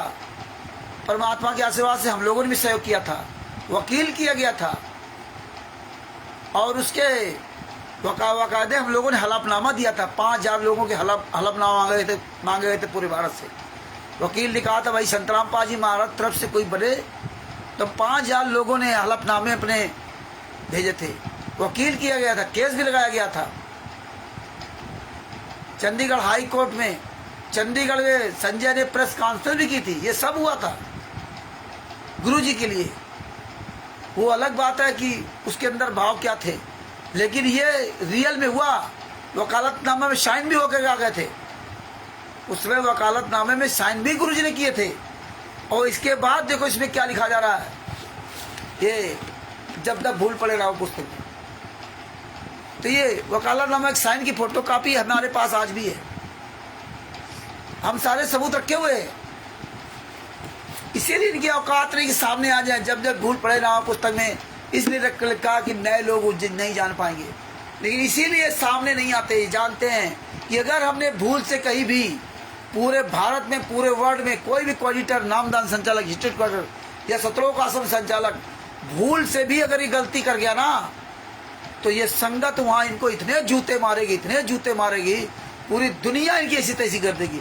इसलिए अब चोरों की तरह छिपे घूम रहे हैं, क्योंकि उनको पता है कि ये सबूत सबके पास हैं। इसलिए चोरों की तरह पुस्तकों में लिख दो, लोग बहकते जाए बस। लेकिन ये नहीं जानते थे ये पुस्तक ही तुम्हारे लिए खलनायक बन गई। जेल से पुस्तक आती है, लिखी कहाँ जाती है पता नहीं, प्रचार प्रसार समिति चलेंगे जूते हराम जादो। आगे क्या लिखा है, जेब में रह लेते, गुरु जी को जेल से बाहर नहीं निकलने देना चाहते, आप संगत वाले मेरा साथ दें, रुपए दो, मैं गुरु जी को जेल से बाहर लाऊंगा। इस प्रकार की बातों से बहुत सारे अनुयायी जो नए नए कुछ पुराने भी उनके बहकावे में आ गए। मेरे द्वारा नियुक्त, संत रामपाल जी महाराज क्या कह रहे हैं, मेरे द्वारा नियुक्त विश्वास पात्र भक्तों को दान देना भी बंद कर दिया। हो मेरे द्वारा नियुक्त, परवाला कांड में कह रहे मेरे राष्ट्रीय सभा से मेरी नहीं है, सत्संग के माध्यम से बता दे कि आश्रम में गलत काम हुए, हमने नहीं किए, ये नाम दीक्षा सब फर्जी दे रहे। पुस्तक में लिखवाते हैं कि मेरे द्वारा नियुक्त राष्ट्रीय सभा सेवा समिति गुंडे जो संत रामपाल जी को सजा करवा दी और खुद जेल से बाहर घूम रहे हैं, भारतीय जनता पार्टी को गाली देते रहे, आज भारतीय जनता पार्टी को बाप बना लिया, प्रधानमंत्री तक पहुंच गया हरामजादो। गुरु जी ये लिखेंगे देना बंद कर। उस समय ये संजय पाखंडी 50 लाख रुपए भक्तों के दान के ले गया। संत रामपाल जी वहां सब गिन रहे थे ना कि ये पवन संजय ठग 50 लाख रुपए ले गया, लेकिन संत रामपाल जी महाराज इसमें क्यों नहीं बताया कि 2020 तक राष्ट्रीय सभा सेवा समिति गुंडे ने अरबों खरबों रुपए लूट लिया, अरबों खरबों रुपए लिया, इसके बारे में नहीं बताया। इसके बारे में नहीं बताया कि इतने आश्रम कैसे बन गए। आगे क्या लिखा है, एक भी वकील नहीं किया आज तक। बताओ, प्योर झूठ, कोरा झूठ लिख रहे हैं कि इसमें एक भी वकील नहीं किया। ये परमात्मा लिखेंगे। आओ तुम्हारी औकात तो सामने बताएंगे वकील किया नहीं किया है। प्रेस कॉन्फ्रेंस आप लोगों ने सुनी होगी संजय की, है सारा सब कुछ विवरण है। अले हराम जादो, दोगले के औलादो, वो सुमन जो वकील थी वो साइन करा के ले आई थी, उसके घर में पहुंच गया था महेंद्र बगोड़ा। ये सब ऐसे कैसे जमात करा लेंगे आप? ऐसे कैसे जमात करवा लोगे? चढ़ाई कर दी थी तुम। ये जो गुंडई के दम पर, जो भारतीय जनता पार्टी के दम पर जिसके यहाँ होता है उसके यहाँ चढ़ाई कर देते थे, हैं? इतना डर पैदा करवा दिया तुमने भारत में, वकीलों के यहाँ, पूरे भारत में थाना, पुलिस, प्रशासन सब कुछ तुमने खरीद रखा था। प्रधानमंत्री के साथ फोटो खिंचवा करके, भारतीय जनता पार्टी के राष्ट्रीय महासचिव हैं कैलाश विजयवर्गीय के साथ, हरियाणा के मुख्यमंत्री नायब सिंह सैनी के साथ, भारत में जितने जगह जगह मुख्यमंत्री उनके साथ हैं, अपना ये पावर जमाते रहे। लेकिन तुम्हारा यही पावर तुम्हारी ऐसी तैसी करेगा। आगे क्या लिखा, जब दास को पता चला कि संजय दिल्ली तथा पवन जयपुर ने इस प्रकार संगत को भ्रम दिया, तब सख्त कदम उठाए, संगत को संभाला। दास ने ये जेल जाने की लीला ये देखने के लिए ही की है। ओहो, संजय पवन के बारे में देखने के लिए की है। संजय पवन तो और मैनेजमेंट तीनों एक ही थाली चट्टे बिट्टे थे। तो जेल जाने के पहले क्यों नहीं बता दिया था? बरवाला कांड की पहले संतराम पाल जी महाराज ने क्यों ओपन नहीं कर दिया था? कुछ होता ही नहीं। जेल जाने के बाद संतराम पाल जी महाराज की अकल चालू हो गई, उनको तब ज्ञान हो गया।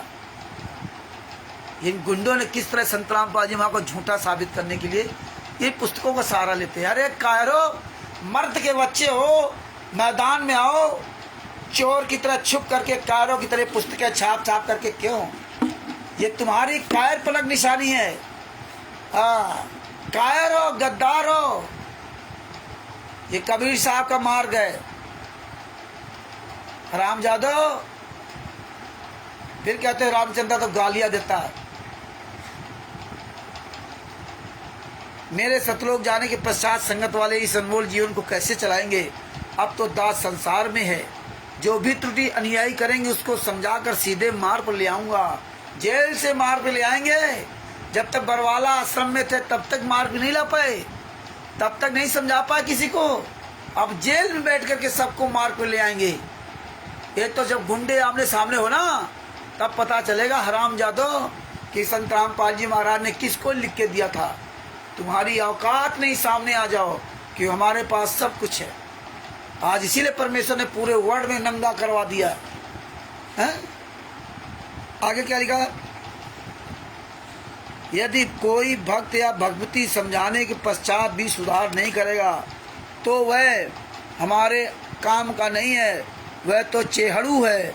चेहड़ू क्या है ये बताता हूँ। दूध दही से मक्खन बनता, ये दुनिया कहानी बता रखे हैं।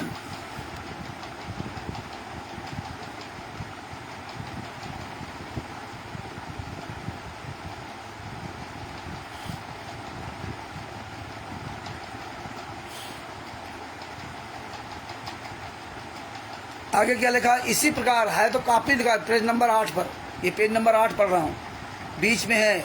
इसी प्रकार दास रामपाल दास ने 1994 से 2014 तक तथा वर्तमान तक सत्संग की वीडियो यानी नूरी शरीर से ज्ञान समझाकर सत्संग सुनाकर सर्व ग्रंथों का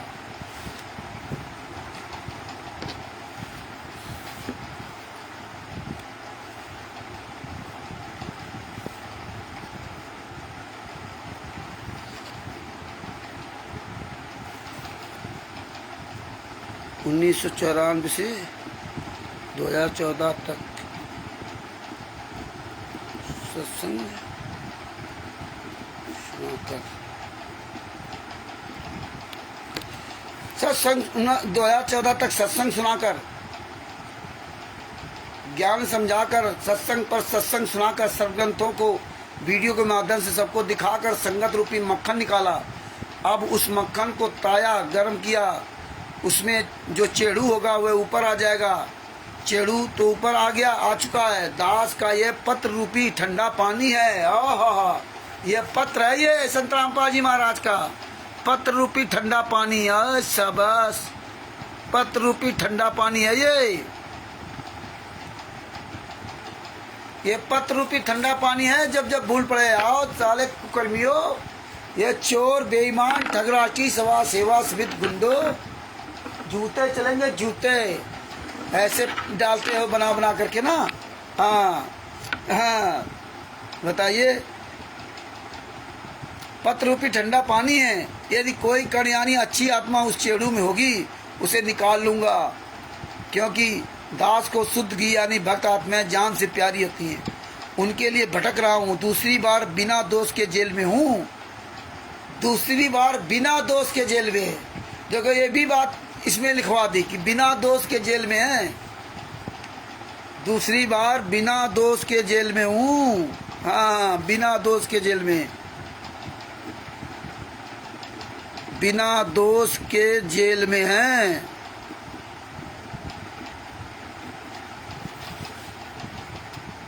बिना दोष के जेल में हूं, परंतु आशा करता हूं कि एक दिन सत्य की जीत होगी। मतलब बिना दोष के जेल में, आशा करता हूं सत्य की जीत होगी। और जब दोष नहीं तो जेल में क्यों? और राष्ट्रीय समाज सेवा सवित गुंडो, एक एक पॉइंट टू पॉइंट का जवाब मिलेगा। हरामजादो, बिना दोष के जेल में क्यों? दोषी साला हरामजादे बाहर घूम रहे हो। 5 महिला बच्चे हत्या करके संत रामपाल जी महाराज का वीरेंद्र प्रधानमंत्री के तलवे चाट रहा है, और दोषी जेल के बाहर 28 गुंडे, और निर्दोष संत रामपाल जी सजा कर बिना दोष के। और जेल में तो दोषी जाता, निर्दोष कहाँ जाता? ये सारे सवालों का जवाब परमेश्वर ने दिखा रखा है। और आप भगत भाई लोग जो जुड़े हो, इसमें कुछ लोग सोच रहे होंगे तो रामचंद्र कहानी बता रहा है। इसमें बहुत लोगों को इंटरेस्ट नहीं होगा, वो भाग जाएंगे छोड़ करके ना। उनको तो बस उनके मन में जो अच्छा लगे बोलना उनको नहीं है। लेकिन ये बातें नहीं समझनी। जब आप ये चीज़ों को, हर बात को आप समझोगे, ऑलराउंडर बनोगे, एक एक पॉइंट को समझोगे, तभी भगत जी किसी भी ताकतवर व्यक्ति से लड़ सकते हो। हाथी जो होता है ना, वो हाथियों के जो झुंड होते हैं, वो शेर की आवाज सुनते ही क्यों भागने लगते हैं? लीद करके भागते हैं, टट्टी करने लगते हैं, इतना डर होता है। एक छोटा सा शेर, हाथी के आगे मान लो 100 ग्राम का शेर। हाथी तो इतना बड़ा वजन होता है, कहो 10-5 कुंटल का होता हो, और शेर ज़्यादा क्या होगा, ज़्यादा 50-60 किलो होगा, इससे ज़्यादा वजन नहीं होगा, 100 किलो का होगा। लेकिन हाथी तो 10-15 कुंटल का होता है। और उसकी आवाज सुन करके झुंड के झुंड भागने लगते। क्यों क्यों भागने लगते हैं? आवाज में दम नहीं है शेर की, शेर के काम में दम है। आवाज में दम होती ना, तो राष्ट्रीय सभा सेवा शिविर के गुंडे मैदान में आते, जैसे पहले आते थे चोरों की तरह टीम भेजते थे मारने के लिए। आवाज में दम परमेश्वर ने दे रखी है दास पर और आप सभी भाई बहनों में, इसलिए गुंडे सामने नहीं आते, चोर की तरह छिपे रहते हैं। हाँ, परमात्मा ने हम आपको शेर बना दिया, ये गीदड़ बना दिया, इनको हाथी बना दिया। इसलिए आवाज सुनते ही लीद करके भागते हैं, और भाग जाएंगे के बाद अपनी हाथी की तरह चिघार की आवाज निकालेंगे, हाथी की तरह चिल्लाएंगे दूर से, वहां सामने नहीं आएंगे। तो हाथी क्यों भागता है डर करके? क्या शेर में कमी है? शेर में क्या ऐसी ताकत है जो हाथी नहीं जानता उसके बारे में? भाई शेर के बारे में जान जाए और वो कमी अपनी दूर कर ले, हो तो हाथी के बिगाड़ क्या पाएगा? लेकिन वो हाथी वो कमी अपनी दूर नहीं कर सकता, क्योंकि वहां उसको अपने प्राण नजर आते हैं। प्राण, मैं मर न जाऊं कहीं, उसके अंदर डर होता है। डर, उस डर जो है इंसान को मार डालता है। डर ही उन हाथियों के झुंड को भागने के लिए मजबूर कर देता, डर। और जो डर गया सो मर गया, जो डर गया सो मर गया। ये डर ही आदमी मार डालता। तो हाथी का जब पहली बार अटैक किया हाथी पर शेर ने, शेर अपनी जान की बाजी लगा देता। वो डरता नहीं, मौत से नहीं डरता, क्योंकि वो हमेशा पॉजिटिव थिंकिंग रखता है, वो निगेटिव नहीं रखता। तुम लोग अपनी आदमी खाना खा चुके, सब्जी रोटी बना ही रहा है। हाँ, तो बउआ हो, ओ बेटा, तो हाथी को अपनी जान प्यारी होती है, वो दर्द नहीं बर्दाश्त कर सकता। और शेर को मौत से डर नहीं लगता, उसको अर्जुन की आंख की तरह अपना शिकार दिखाई देता है। चूहा बिल्ली का तो सभी शिकार कर ले, लेकिन हाथी का शिकार कर देखो, हाथी का शिकार करके देखो तब जाने। तो शेर पहली बार जब अटैक किया होगा तो शेर जानता है इतना विशाल का हाथी है, यार मुझे कुछ, ये नहीं सोचता कि यार ये पैर भी रख देगा तो मैं मर जाऊंगा, वो यही सोच के चलता है। ये तो सूंड में लपेट करके कितनी बार फेंक देगा मर जाऊंगा, वो नहीं सोचता। वो उसके अंदर अपना आत्मबल मजबूत होता है। आत्मबल सर्वोत्तम बल, जिसका आत्मबल मजबूत है वही ताकतवर है इस दुनिया में। और जिसका आत्मबल मजबूत है तो हाथी जैसी ताकत भी तुम्हारी बेकार है।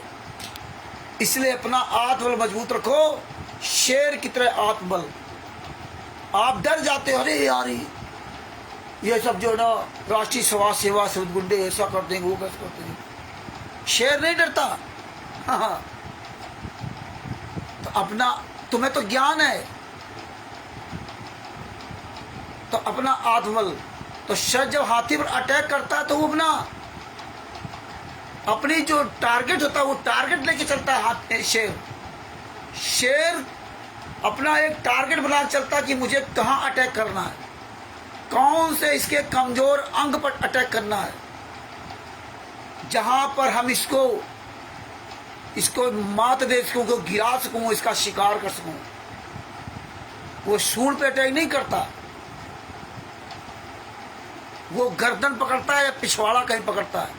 और जब पकड़ता है तो छोड़ता नहीं है, अपने दांत गड़ाते जाता है। भले ही आगे कहीं अगर पकड़ लिया, हाथी चाहे जितना खींचे, लेकिन वो अपनी पकड़ मजबूत करता जाता है, वो वहां ध्यान नहीं देता है। शेर क्या करता है, वो अपना काम मजबूती के साथ करता है, वो हाथी की तरफ ध्यान नहीं देता कि यार हाथी यार अभी पूरी ताकत लगा के खींच रहा, यूं करेगा, यूं हम कहीं गिर न जाए। वो अपनी मजबूत पकड़ करता कि इतनी और मजबूती पकड़ूं कि चाहे जितनी ताकत लगा ले हमें गिरा नहीं सकता। इतना उसका मनोबल मजबूत होता, आत्मबल। वो दांत गड़ाता जाता, दांत, और जब दांत गड़ेगा तो दर्द में चिल्लाएगा हाथी, दर्द में चिल्लाएगा। अब अंत में क्या होता है, इतने विशाल का हाथी कूदना पड़ता है। यही हाल आज राष्ट्रीय समाज सेवा समिति गुंडों का है। इसीलिए आप लोगों से कहता हूं कि जब बोलोगे तो बचोगे। इन गुंडों का, इनकी गर्दन पकड़ रखी है हम लोगों ने, गर्दन, और ये झटका मार रहे हैं। ये जो किताबें लिख करके डाल रहे हैं, कहीं पीला पर्चा बरवाला के नाम से, कहीं किसी के नाम से, ये सब दांव पे चल रहे, सामने नहीं आ रहे हैं। तो ये झटका मार रहे हैं, अब मरे जा रहे हैं, इनकी अब जान निकली जा रही, लेकिन कर कुछ नहीं सकते, क्योंकि परमात्मा ने हम आपको शेर बनाकर गीदड़ हाथियों के गर्दन पकड़ रखी, इनके दांत घुसेड़े जा रहे हैं, मर रहे हैं, इसलिए करा रहे हैं। इसीलिए हरामजादे फर्जी पुस्तकों में लिखते हैं। इसलिए भगत भाइयों, आत्मबल अपना मजबूत करो शेर की तरह। शेर की दहाड़ से तभी से डरने लगे, आज इसीलिए आप जैसे शेर हो गए और आपकी दहाड़ सुन करके साले डरते हैं। और आपकी दहाड़ तो छोड़ दीजिए, अब अन्य लोग दहाड़ रहे हैं, उनको भी उनकी दहाड़ सुन करके ये डर रहे हैं, क्योंकि सब शेर बन गए। आज जगत वाले भी शेर बन गए, आज अन्य धर्मगुरु भी शेर बन गए। आज सब उनकी आवाज़ सुन करके हरामजादे, क्योंकि सब इनकी कमियां पकड़ लिए, सब जान गए कि ये साले मौत से डरते हैं। ये हाथी कायर हाथी, शरीर से वजन वाले, ये कायर है, ये झुंड लेके चलते हैं, इनकी औकात में अकेले चल सके। लेकिन झुंड भी क्या करेगा? आज इनके झुंड के झुंड हरामजादों के पता नहीं कहाँ गायब हो गए, कहाँ मर गए साले, चोरों की तरह साले छुप करके रह रहे। राष्ट्रीय समाज सेवा समिति गुंडो, जिसके सिर ऊपर तू स्वामी, सो दुख काहे को पाए। इसलिए भगत भाइयों, अपना आत्मबल मजबूत करो। आपको परमेश्वर ने शेर रूपी दांत इतने मजबूत दे रखे हैं, इन हराम जादों का सीना पकड़, गला पकड़ो, गला घुसेड़ दो सालों दांत पूरे इनके हराम जादों के। आज इसीलिए करा रहे हैं, इतनी ताकत दे रही, जहां पकड़ लोगे वहां मजबूत पकड़ रखी है। इनके चारों तरफ आगे पीछे हाथ पैर जहां जहां हो, अभी बचेंगे नहीं। इसलिए ये करा रहे हैं, इसलिए छुपे छुपे घूम रहे हैं। ये छोटे छोटे हाथी के पिल्लों को, बच्चों को ये बाहर निकाल देते हैं, जाओ मरो जाके, अपना छुपे। लेकिन हाथी के बच्चे वो भी जब बड़े हो जाते तो वो भी समझ जाते, भैया इस कार्यक्रम से हटो। जब छोटे छोटे बच्चे होते तो उनको आगे लगाते हैं। बच्चे मतलब छोटे छोटे, कोई कोऑर्डिनेटर, काफ़ी कोऑर्डिनेटर भाग गए, काफ़ी नामदान संचालक छोड़ दिया इनके कुकर्मों का साथ देना, काफ़ी भक्तों ने छोड़ दिया, तो वो इसी तरह वो बच भी रहे। तो इसमें क्या लिखा?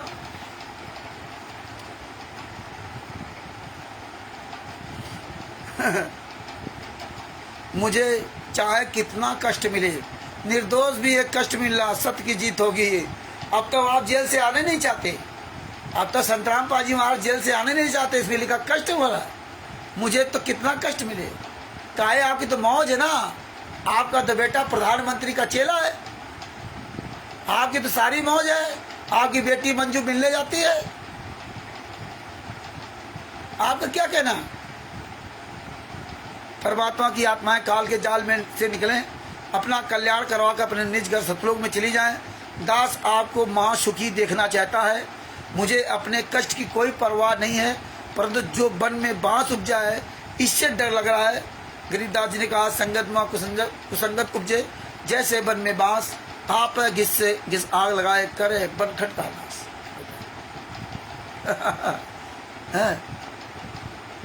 दास सबको महासुखी देखना चाहता है। अरे आप तो पूर्ण परमात्मा हैं, आप तो सदगुरु है, आप तो तत्व संत है। तो ये बात आपने 2014 के पहले क्यों नहीं बताई? जेल जाने के बाद आप सबको सुखी देखना चाहते हैं, और जब सुखी देना चाहते तो 2014 पहले बता देते ना। अब आपको जेल के अंदर सब कुछ पता हो रहा है, अब आप सबके बारे में जान रहे हो, कौन संजय, कौन पवन, कौन गुरदोही, कौन गुरमुखी, कौन पैसा ले रहा, कौन 50 लाख ले रहा, कौन करोड़ रुपए ले रहा। आज संजय पवन के बारे में सब तुम्हें ज्ञान हो गया। राष्ट्रीय समाज सेवा समिति गुंडों के बारे में तो कभी नहीं बोलते जेल से, कि राष्ट्रीय समाज सेवा समिति गुंडों ने अरबों खरबों रुपए लूटा। आप ही तो लेटर और ऑडियो भेजते थे ना कि खूब दान करो, मैं आऊँगा जेल से बाहर तो सबका वापस कर दूंगा। लोग इंतजार में हैं कि आप जेल से आ रहा है तो मेरा पैसा वापस करें, और ये गुंडे वापस नहीं कर रहे। और आपने यही शर्त रखी थी कि इनका सबका पैसा वापस कर देना, कोई ज़मीन बेच दे, कोई अपना सोना चांदी गहने सब बेच दे, कोई अपने आप को बेच के दे दे। हैं, अरबों खरबों रुपए ज़मीन दान कर ली। देखो सतलोक आश्रम धनाना वीवीआईपी बना रखा, स्टेडियम बना रखा, इसके बारे में आप नहीं बोलते जेल से कि 75 लाख रुपए तुम्हारे वीरेंद्र हरामजादे ने दे दिया जाटों को, 12 लाख रुपए गौशाला में दान कर दिया। आपने तो बताया था कि वो चारा दान कर सकते हो, पैसा नहीं, फिर ही क्यों, फिर ऐसा क्यों हो रहा है? इसके बारे में आप नहीं बोलते। लेकिन पवन टक, संजय टक, रामचंद्र पवन ठग, संजय ठग तो आप ही इनके राष्ट्रीय समाज सेवा समिति गुंडों के साथी हैं। हम लोग तो साथी नहीं थे, ये तो आप ही के सब साथी है। आप ही ने सेवा दे रखी थी संजय को, पवन को। उस समय हम तो नहीं थे, लेकिन पता बताते कि भाई बड़ी आप चरण सेवा भी इनको देते थे। और आप जेल से आपको ये संजय पवन गद्दार जैसे बारे में पता है, हम लोगों के बारे में पता हो जाता, लेकिन राष्ट्रीय समाज सेवा समिति गुंडों के बारे में नहीं पता। जो महिलाओं 5 महिला एक बच्चे की हत्या कर दी, जो सतलोक आश्रमों में अय्यासी करते, रमैणी के नाम पर रामायण कर रहे, पहले रमैणी करवाते, फिर सुंदर लड़कियों को देख करके वो आश्रम के अंदर रेप करते हैं, और ऐसा उनके साथ रेप करते हैं कि वो लड़का देख ले जिसके साथ शादी हुई, फिर उसका छुटकारा करा देते हैं, फिर उस पर दहेज प्रथा लगवा देते हैं। ये नीच काम आप नहीं देखते हो क्या जेल से ना? लेकिन आप ये बातें नहीं करेंगे। आप हैं, कितना पैसा आ रहा है, कितना पैसा आया आज तक, ये भी नहीं बताएंगे आप। ये भी नहीं बताएंगे संस्था कौन सी है, ये भी नहीं बताएंगे कहाँ रजिस्ट्रेशन है, ये भी नहीं बताएंगे आप ये नहीं कभी बताएंगे कि पुस्तक कहाँ छपती है, ये फर्जी एड्रेस में क्यों छपती है। संत रामपाल जी महाराज अगर जेल से पुस्तक लिख रहे हैं तो ये तो बताए ना, ये आप पुस्तक में एड्रेस लिखवाते हो, कभी प्रिंटर सी 117 भवना इंडस्ट्रियल नई दिल्ली, किसी में लिखवाते हो जयपुर, किसी में लिखवाते हो बरवाला का एड्रेस। जब आप कह रहे हो कि 11 आश्रम आपने बनवा रखे, तभी सतलोक आश्रम बरवाला का पता क्यों डालते हो? पूरे वर्ल्ड में कबीर परमेश्वर भक्ति ट्रस्ट के नाम पर क्यों नाम दीक्षा दिलवाते हो? उसे सतलोक आश्रम बरवाला का पता क्यों? पीला पर्चा सतलोक आश्रम बरवाला के नाम से क्यों? दान पाठ दशमांश का जो भी पैसा लेना बरवाला के नाम से क्यों? मध्य प्रदेश में अन्नदान जो विष्णु साहू अपना मोबाइल नंबर डालकर सतलोक आश्रम बरवाला के नाम से लूट रहा है, क्यों? सतलोक आश्रम बैतूल के नाम से क्यों नहीं ले रहा? सतलोक आश्रम किठौरा के नाम से क्यों नहीं ले रहा? सतलोक आश्रम धनाना के नाम से नाम दीक्षा क्यों नहीं दिला रहे? सतलोक आश्रम जितने भी नामदान संचालक बने, कोऑर्डिनेटर बने, स्टेट कोऑर्डिनेटर बने, ये सब फर्जी पर्चे पर पैसा क्यों ले रहे? 11,000, 21,000, 25,000 लाखों रुपया जो दान ले रहे हैं, वो सब फर्जी उसकी पर्ची दी जा रही। कौन सी संस्था है? इसके बारे में यहाँ संत रामपाल जी महाराज जेल से कभी नहीं बताएंगे। हाँ, कौन तुम्हारा मुखिया है उसको आप लिखित में क्यों नहीं देते? वो लिखित वाला लेटर हम लोगों को क्यों नहीं देते?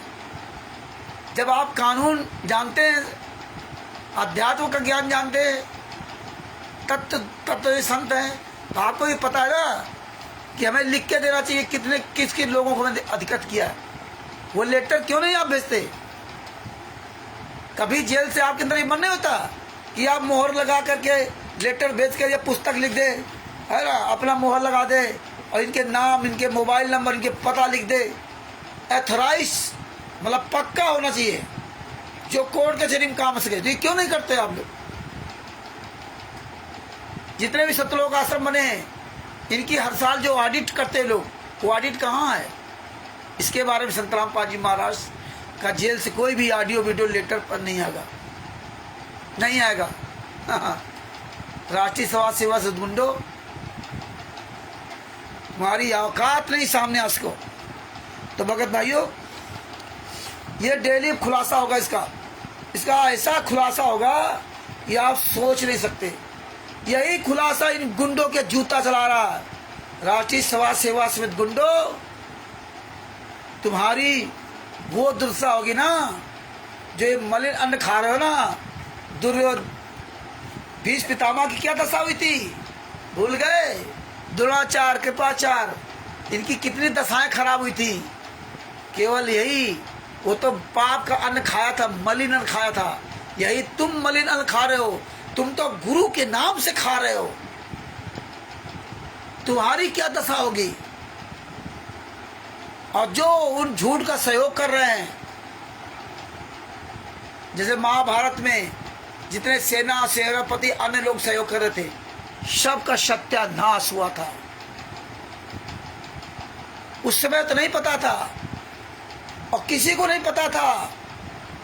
इतना खुशहाल थे सब लोग, कौरव पांडव सब मिल करके रहते थे, कहीं कोई व्यवस्था किसी के अंदर नहीं थी, किसी के अंदर कोई भेदभाव नहीं था, सब खुशी से खुशी रह रहे थे।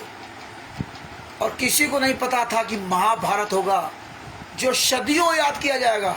उस महाभारत से ये कई गुना बड़ा महाभारत है। ये महाभारत संतराम पाजी महाराज के साथ किया गया अत्याचार, ये उससे भी कई गुना महाभारत है। ये तो जो अभिमन्यु के लिए चक्रव्यूह रचा था, उससे भी कई गुना ये चक्रव्यूह, बड़ा चक्रव्यूह रचा तुमने। ये जो तुमने चक्रव्यूह रचा ना, ये जानते थे तुम कि ये चक्रव्यूह को कोई तोड़ ही नहीं सकता। पूरी दुनिया में कोई पैदा नहीं हुआ था जो इस चक्रव्यूह को तोड़ सकता था। ये तुम्हारे अंदर ये सोच थी, लेकिन तुम्हें पता नहीं है। तुम विनाश काले तुम्हारी विपरीत बुद्धि हो गई। जैसे ताकतवर भीष्म पितामह जैसे लोग के पास द्रोणाचार्य जैसे लोगों की विनाश काले इसमें उनकी विपरीत बुद्धि हुई, ताकत सब बेकार चली गई। ऐसे तुम्हारी वो ये तुम्हारे चक्रव्यूह को तोड़ने वाला बहुत पहले इस पृथ्वी पर आ चुका था, जिसको आज आपने जेल में ठोक रखा। ये तुम्हारी भूल थी। पवन ठग, संजय ठग, आज गुंडो, और जो तुम प्रधानमंत्री तक पहुंच गए, इतना बड़ा पावर होने के बाद भी आज परमेश्वर ने दिखा दिया कि इतना बड़ा पावर तुम्हारा, लेकिन तुम्हारी आज औकात नहीं जो एक सार्वजनिक चर्चा कर सको। तुम्हारे पावर सब धरे के धरे फेल। ये पावर केवल कायरों के लिए तुम्हारे पावर हो सकते हैं। ये पावर जो भीष्म पितामह के जैसा जो पावर था, वो तो आप पावर तुम्हारे पास है ही नहीं। भीष्म पितामह का पावर केवल कायरों के लिए था, कौरवों के लिए। वो पावर भी उनको नहीं बचा पाया। और तुम्हारे अंदर तो कोई पावर नहीं। प्रधानमंत्री तुम्हारा क्या बचाएगा? उसका साले खुद ही अस्तित्व नहीं, कुत्ते की मौत मरेगा, तुम्हारा क्या बचाएगा? ये टुटपुजियों को आप अपना भगवान मान लिया, तो वो पहले तुम्हारा चक्रव्यूह तोड़ने वाला पहले इस पृथ्वी पर आ चुका था। याद रखना हमेशा। और ये चक्रव्यूह परमात्मा ने 9 साल के अंतर्गत जितने भी आए, एक नहीं हजारों प्रकार के लोग आए, लेकिन परमात्मा ने हम जैसे भैंसों से पूरा राज खुलवा दिया, एक एक पॉइंट टू पॉइंट। और हजारों लोग इस मार्ग में, पवन ठग, संजय ठग, बैंडन और करण ठग, बुद्धा चोर फाउंडेशन, मेरठ वाले, तमाम लोग आए पूरे भारत में। Pakistan, America, Italy, Australia, Dubai, England, Belgium, Canada, कहाँ कहाँ नहीं परमात्मा ने बात करी। कितने मंत्रियों से, नेताओं से, थाना, पुलिस प्रशासन, डीजीपी, कहाँ नहीं बात कराई परमात्मा ने। किसान मंत्री फला, किसान नेता फलाने मंत्री, ढुमका मंत्री, सबके ऐसी तैसी करवाई। इसी लहजे में परमात्मा ने बात कराई कि अब मेरी ताकत थी क्या ऐसे बोलने के लिए? नहीं। लेकिन जिसके ऊपर उस परमात्मा का पंजा होता ना, तुम्हें दिखा दिया तुम्हारे सारे केसों का जजमेंट केवल कम पढ़े लिखे, कम पैसे वाले लोग आज पूरी दुनिया के सामने पढ़कर दिखा रहे।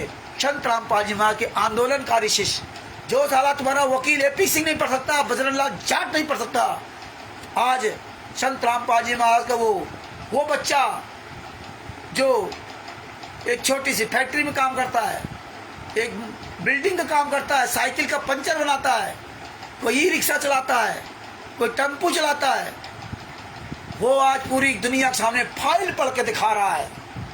परमात्मा ने अपने आंदोलनकारी भाई बहनों, हजारों लाखों लोगों को वकील बना दिया। तुम्हारे तो 12 वकील थे, आज साले तुम्हारे 12-15 वकील, जितने भी वकील हैं, किसी हरामजादे का औकात नहीं है एक भी किसी आंदोलनकारी का सामना कर सके। अब तो परमेश्वर वो दया करते जा रहे कि चारों शंकराचार्यों के पास तुम्हारे कुकर्मों का सारा काला चिट्ठा पहुंच गया। चारों शंकराचार्यों के पास, उनके शिष्यों के पास, वो सब जान गए। इसलिए तुम उनका सामना नहीं कर सकते। इसलिए तुम जो है चोरों की तरह वीडियो बना डाल रहे हो, जिसमें और लोग भड़के। तुम सोच रहे हो ये संगत हमारे पीछे लगे, तो अब ये जो है ना, ये उल्टी चाल चल गई, परमात्मा ने चला दी। सारा कुकर्म तुम्हारा खुलासा करा दिया। तो भगत भाइयों, आत्मबल सर्वोत्तम बल, तुम्हारे साथ तो परमात्मा, यार शेर को तो पता नहीं था परमात्मा है उसको इतना आत्मबल मजबूत है, और तुम्हारा इतना आत्मबल कमजोर कैसे? तुम्हारे साथ तो परमात्मा है, सच के साथ परमात्मा होता है, और जो हराम का खाएगा उसका देखो कैसा सर्वनाश हो गया। पांडव कौरवों का भीष्म पितामह सबने यही कहा था ना कि मैंने मलिन अन्न खाया था, तो मलिन अन्न खाना बंद कर दो। तो भगत भाइयों, ये वीडियो अधिक से अधिक शेयर करें, लाइक करें, कमेंट्स करें। और हाँ, ये नहीं कि हम इतना लंबा वीडियो हो जाता है, हमें कोई इसमें वो नहीं चाहिए कि हमारे सब्सक्राइब बढ़ जाए, हमें लाइक करने वाले बढ़ जाए, है सब्सक्राइबर तमाम करोड़ों हो जाएं, हमें नहीं चाहिए। हम आप जैसे भाई बहनों को बीच में अपनी बात अपनी क्या, ये परमेश्वर ने जो इन गुंडों के द्वारा लिखवा दिया सच, वो आप सबके सामने पहुंचा रहा हूँ। आप 2-4 भगत जान जाओ, वो बहुत बड़ी बात। और हम ये शॉर्टकट में बात नहीं कर सकते कि हम 5 मिनट 10 मिनट की वीडियो बना के डाल दें, सब समझ जाए। और आप समझो चाहे ना समझो, मुझे तो ये रिवीजन करना ही करना है, इसलिए हम लाइव आकर के आपके सबके सामने रिवीजन कर रहा हूँ। आप भी समझ जाओ, हम भी समझ जाए, और हमारा तो रिवीजन होगा। हम बोल रहे हैं ना, तो मेरे दिमाग भरेगा, तुम केवल सुन रहे हो और फिर बोलना शुरू कर दोगे, तुम्हारे भी दिमाग भर जाएगा। ये तो पुस्तकें हमने मंगवाई थी लखनऊ से ना, मेरे पास ही नहीं थी। और आप सभी भाई बहनों को बता रहा हूँ, जहाँ जाए कहीं भी ये इस तरह की पुस्तकें, ये चपतियाँ बना करके मोटी पुस्तकें, नई नई पुस्तकें बेच रहे हो, कहीं मेला लगा, वहाँ से खरीद लेना और हमारे पास ये जरूर भेज देना, और आप भी पढ़ना, एक ही जगह 2-2 खरीद लेना, क्योंकि तभी हम इनके कुकर्मों का, इन्हीं का जूता इन्हीं के सर पर मारना होगा। तो इसलिए भगत भाइयों, हम आप जैसे भाई बहनों के लिए और अपने लिए भौंक रहा हूँ। हम ये कोई सब्सक्राइबर बढ़ने के लिए, बहुत से कहते हैं इतनी देर वीडियो कौन कोई देखे, मत देखो भगत जी, हमें क्या लेना। हाँ, हम कोई भगत जी पवन ठग संजय ठग की तरह लूटने वाला ज्ञान को थोड़ी सुना रहे हैं। हम तो वो सुना रहे हैं जो इन गद्दारों ने लिखा, और परमेश्वर ने दया की तो मुझे ये पता चला, नहीं हम कहाँ जान पाते। और यही आप तक पहुँचा रहे हैं कि आप लोग वह जान जाओ, और आप लोग जाने चाहे ना जानो, लेकिन वही बात आ गई, हाथी को पता होना चाहिए कि शेर के अंदर ये पकड़ बहुत मजबूत है। वो जहाँ पकड़ लेता है वो गर्दन तहाँ अपने दांत गड़ाता चलाता है, छोड़ेगा नहीं। तो ये गुंडों को पता होना चाहिए, राष्ट्रीय समाज सेवा समिति गुंडों को। और ये राष्ट्रीय समाज सेवा समिति गुंडे हमारी पूरी वीडियो देखते हैं। भगत समाज चाहे देखे ना देखे, लेकिन राष्ट्रीय समाज सेवा समिति गुंडे एक एक पॉइंट हमारा देखते हैं, क्योंकि जब हमारा वीडियो देखेंगे ना, तभी तो इन पुस्तकों में संतराम जी वहाँ का नाम लेके पुस्तक बना करके एक भक्तों को भ्रमित करने के लिए इसमें लिख के डालेंगे ना, तभी लिखेंगे। ये वीडियो देखते हैं उसकी काट निकालने के लिए, लेकिन काट ही कभी निकाल ही नहीं सकते, क्योंकि ये चोर हैं, ये दिल के कमजोर, हाथ शरीर तो हाथी ऐसा, लेकिन दिल इनका छोटा है, इतना छोटा, इसलिए चोर बेईमान तक है।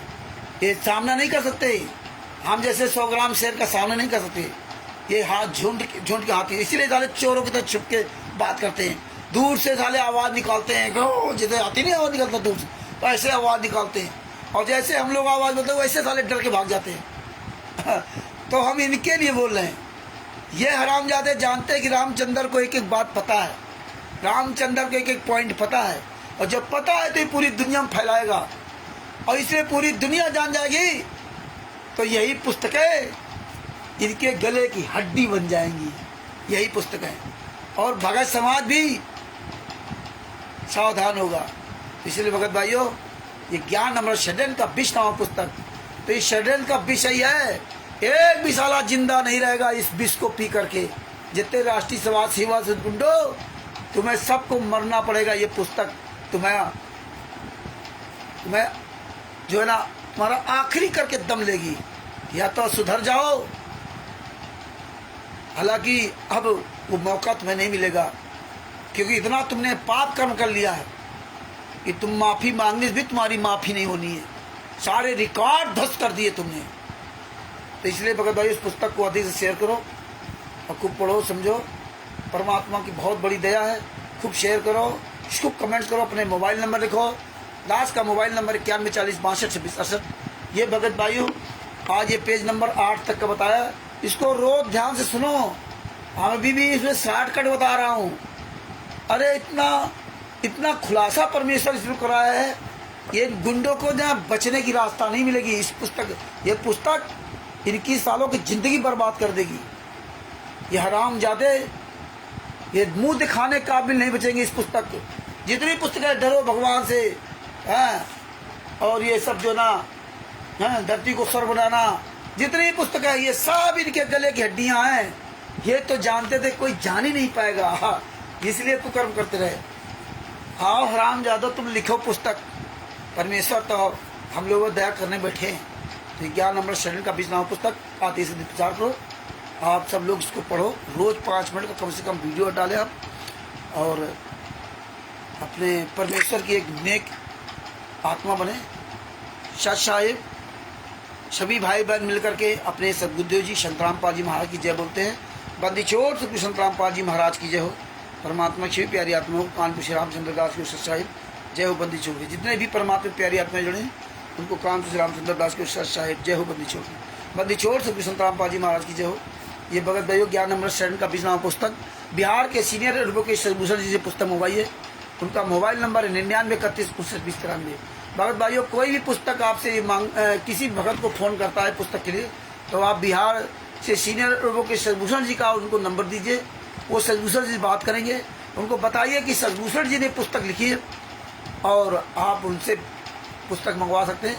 एक तो वकील साहब से उनकी बात हो जाएगी, परमेश्वर की बड़ी दया से वो और उनका मनोबल बढ़ेगा, और वकील साहब से बात होगी तो हो सकता है थोड़ी बहुत परमात्मा की दया से वकील साहब समझाएंगे। अपनी ये पुस्तक उनके द्वारा पहुंचेगी तो वहाँ से पुस्तक भी जाएगी। वो जानेंगे भी कि देखिए ये सच्चे लोग हैं जो पुस्तक बिहार से सीनियर एडवोकेट सरभूषण जी जिन्होंने पुस्तक लिखी, तो उन्होंने अपना नाम पता मोबाइल नंबर भी सब कुछ लिख रखा है। और ये गुंडे चोर बेईमान ठग राष्ट्रीय समाज सेवा से गुंडे टोटल फर्जी करते, कहीं कुछ नहीं, नाम पता मोबाइल नंबर नहीं लिख सकते। अगर संत रामपाल जी महाराज ने तुम्हें आदेश दिया तो तुम अपनी प्रेस का नाम सही लिखो, अपना नाम पता सही लिखो, अपना नाम लिखो, मोबाइल नंबर सही लिखो ना। लेकिन सरभूषण जी को परमात्मा ने दया करके पुस्तक लिखवाई तो इसमें अपने ट्रस्ट का नाम, संस्था का नाम, अपने जहाँ से जिस पते के नाम से संस्था रजिस्टर्ड है वहाँ का पूरा पता इसमें डाल रखा है। और ये गुंडे सब कुछ भी अपनी संस्था का नाम ही नहीं बताते कौन सी संस्था है। तो ये चीज़ें वो भगत के अंदर बात जाएंगी तो वो भी जानेगा। इसलिए ज़्यादातर नंबर उन्हीं का दो। अगर आपका पास पड़ोस का कोई भगत है और वहाँ पुस्तक पहुँच सकती है तो उसको बाय हैंड पहुँचा दो। बात ना कि वो ये जो पुस्तकें डाक द्वारा, चाहे आप 10 किलोमीटर दूरी पर पुस्तक मंगवाओ डाक द्वारा और चाहे आप 2000 किलोमीटर दूरी मंगाओ, उसका भाड़ा एक ही होता है। जो 60 रुपये या 55-60 रुपये 2 पुस्तकों का जो है डाक का खर्चा वो उतना ही होता है। तो इसीलिए आपसे कोई 20 किलोमीटर दूर रहता है, आप उसको बाई पोस्ट भेज रहे हो तो फिर आप बाई पोस्ट उसको मत भेजिए, फिर आप सरभूषण जी के द्वारा भिजवाइए। आप हैंड टू हैंड कोई ले रहा हो या देने जा रहे हो तो आप दे दीजिए। तो ये प्रयास कीजिए, आप डाक द्वारा उसके पास पुस्तक मत भेजें। हाँ, सरभूषण जी नहीं जा पा रही तो अलग बात है, क्योंकि वहाँ से पुस्तक भेजने में ज़्यादा सही रहेगा। तो क्योंकि परमेश्वर की दया से वहाँ वो बात करेगा वकील साहब से और वहाँ से पुस्तक सारी जाएंगी। तो हमारे यहाँ देखो जहाँ से पुस्तक जा रही है, और सबसे बड़ी बात देखिए परमेश्वर दे दे कि पूरी दुनिया जान रही है कि जिसने पुस्तक लिखी उसी के यहाँ से पुस्तक सप्लाई हो रही है। ये बहुत बड़ा एक प्लस पॉइंट है। उसके यहाँ से पुस्तक सप्लाई हो रही है, डंके के चोट पर उसका नाम पता मोबाइल नंबर सब लिखा हुआ है। भले ही हम पुस्तक यहाँ दे रहे हो लेकिन नाम पता सब बिहार का। लेकिन इन गुंडों का कोई नाम पता नहीं, किस हरामजादे को पुस्तक दी जा रही है, कहाँ छपती है, कहाँ इनका गोडाउन है, कहाँ इनका कुछ नहीं है। लेकिन परमात्मा की दया से ज्ञान अमृत सृजन का 20 पुस्तक का केवल एक ही भंडार, मेन भंडार सासाराम में, जो स्वयं शशिभूषण दास जी ने जिन्होंने लिखा, उनके पास जो एडवोकेट है। उसके अलावा फिर उनके द्वारा हम लोगों के पास जगह जगह भंडार हैं, लेकिन हम मेन ही भंडार से भेजते हैं, जिससे पूरी दुनिया को पता चले कि जिसने पुस्तक को लिखा वही पुस्तक पूरे भारत में, पूरी दुनिया में भेज रहा है। ये सबसे बड़ी honesty is the best policy. ये ईमानदारी ही सर्वोत्तम नीति है। तो ये सबसे बड़ा एक मैसेज पूरे वर्ल्ड में जा रहा। राष्ट्रीय सभा सेवा समिति गुंडो सुन लो, संत रामपाल जी महाराज ने शशिभूषण जी रूपी भैंसे से ये ज्ञान रूपी ज्ञान अमृत सृजन का 20 नामक जो पुस्तक बनवाई, वो लिखते हैं इसमें कि संत रामपाल जी माँ के आशीर्वाद से अगर तुम्हें अधिकार दे रखा है तो तुम हरामजादो लिख के दिखाओ ना। संत रामपाल जी महाराज के आशीर्वाद से महेंद्र भगोड़ा ये पुस्तक जो छपवा रहा है फलाने प्रेस में, ये संस्था है। जितने भी कोऑर्डिनेटर नामदान संचालक, तुम्हारी औकात हो तो तुम लिख के दिखा दो।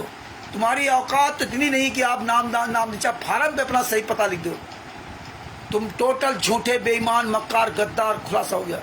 इसलिए भगत भाइयों, परमेश्वर ने ये बहुत बड़ा एविडेंस दे रखा कि कोई भी डंके चोट पर बात कर सकता कि देखिए शशिभूषण जी इस पुस्तक को जब देते हैं तो अपना पता दिख रहा। तुम्हें अगर दया कर रखे तो अपना पता लिख के दिखाओ ना, नहीं लिखेंगे। तो इसलिए ये पुस्तक अधिकतर वहीं से, कोई भी डाक द्वारा मंगवा रहा आपसे कहे तो वहीं का पता दो, वहीं से बात कराओ, वहीं से पुस्तक भुगताओ। सच साहेब बंदी छोड़ संत रामपाल जी महाराज की जय हो। सच साहेब बंदी छोड़ संत रामपाल जी महाराज, परमात्मा की सभी प्यारी आत्माओं को कानपुर से रामचंद्र दास कृष्ण साहिब दास का मोबाइल नंबर 9140652668। और भगत भाइयों, 12-13 अप्रैल 2025 को परमात्मा ने बिहार के दानापुर में, दानापुर रेलवे स्टेशन से लगभग 20 किलोमीटर के अंतर्गत दानापुर से मसौड़ी जाने वाली बस पर बैठना आपको। और मसौड़ी से पहले रामपुर एक जगह पड़ती है, रामपुर हनुमान मंदिर। रामपुर में हनुमान मंदिर के पास उतरना है। रामपुर में पहले मत उतर जाना, रामपुर में हनुमान मंदिर के पास उतरना है। और मसौड़ी जाने वाली बस पर बैठना। स्टेशन लगभग 10-20 कदम की दूरी पर है, मेन रोड। वहाँ पूछ लेना मसौड़ी के लिए कौन सी बस जा रही। मसौड़ी तो नौबतपुर पड़ता है, नौबतपुर तो पहले पड़ जाता है, नौबतपुर के आगे रामपुर है। तो रामपुर में जो मसौड़ी जाने वाली बस है, तो रामपुर में हनुमान मंदिर के पास उतर जाना। हनुमान मंदिर से उतर के लगभग 20-25 कदम दूरी पर थोड़ा आगे चलेंगे तो बाएं हाथ पे वही परमेश्वर ने तपस्या भगत जी है, उनका मोबाइल नंबर दे रखा है, शशिभूषण जी का नंबर दे रखा। तो ये पहले पहुंच जाएंगे तो वहाँ पर आप उससे फ़ोन करके पूछ सकते हैं। और जहाँ पर इनका कार्यक्रम हो रहा है उसके राइट साइड में सुधा दूध डेयरी है, डेयरी फार्म, सुधा दूध डेयरी, जहाँ दूध का काम होता है, राइट साइड में। और लेफ्ट साइड में जहाँ प्रोग्राम होना, मेन रोड पर इनका मकान है तपस्या जी का। तो हम तो यही निवेदन करेंगे भाई, परमात्मा की प्यारी आत्मा अधिक से अधिक पहुँचने का प्रयास करें और अपना कोशिश करें कि अपना 8 तारीख तक, 10 तारीख तक पहले अपने नाम, पता, मोबाइल नंबर लिखा दें तो ज़्यादा सही रहेगा। क्योंकि फिर जो व्यवस्था जो वहाँ बनाई जाएगी उसमें फिर असुविधा नहीं होगी। अगर आप अपना नाम, पता, मोबाइल नंबर पहले से नहीं लिखवाओगे और अचानक आप अधिक लोग पहुँच गए तो अव्यवस्था हो सकती है। इसलिए पहले से आपको बताना जरूरी रहेगा। तो इसलिए अपना नाम, पता पहले से लिखवा दें तो ज़्यादा अच्छा रहेगा। अति से अधिक परमात्मा की प्यारी आत्माएं पहुँचने का प्रयास करें। और ऐसे हमें आने वाले समय में जगह जगह इसी तरह कार्यक्रम करने होंगे, हमें आपको वहाँ पहुँचना पड़ेगा। सच साहेब बंदी छोड़ श्री संत रामपाल जी महाराज की जय हो। सच साहेब त्रिभुवन वर्मा जी को सच साहेब, अनिल राज जी को सच साहेब, श्रद्धा संगीत जी को सच साहेब, और जितने भी भाई बहन जुड़े हुए हैं सबको मुझे रामचंद्र दास की उसे साहेब जय हो बंदी छोड़ की। बंदी छोड़ से कृष्ण रामपाल जी महाराज की जय हो। सत साहिब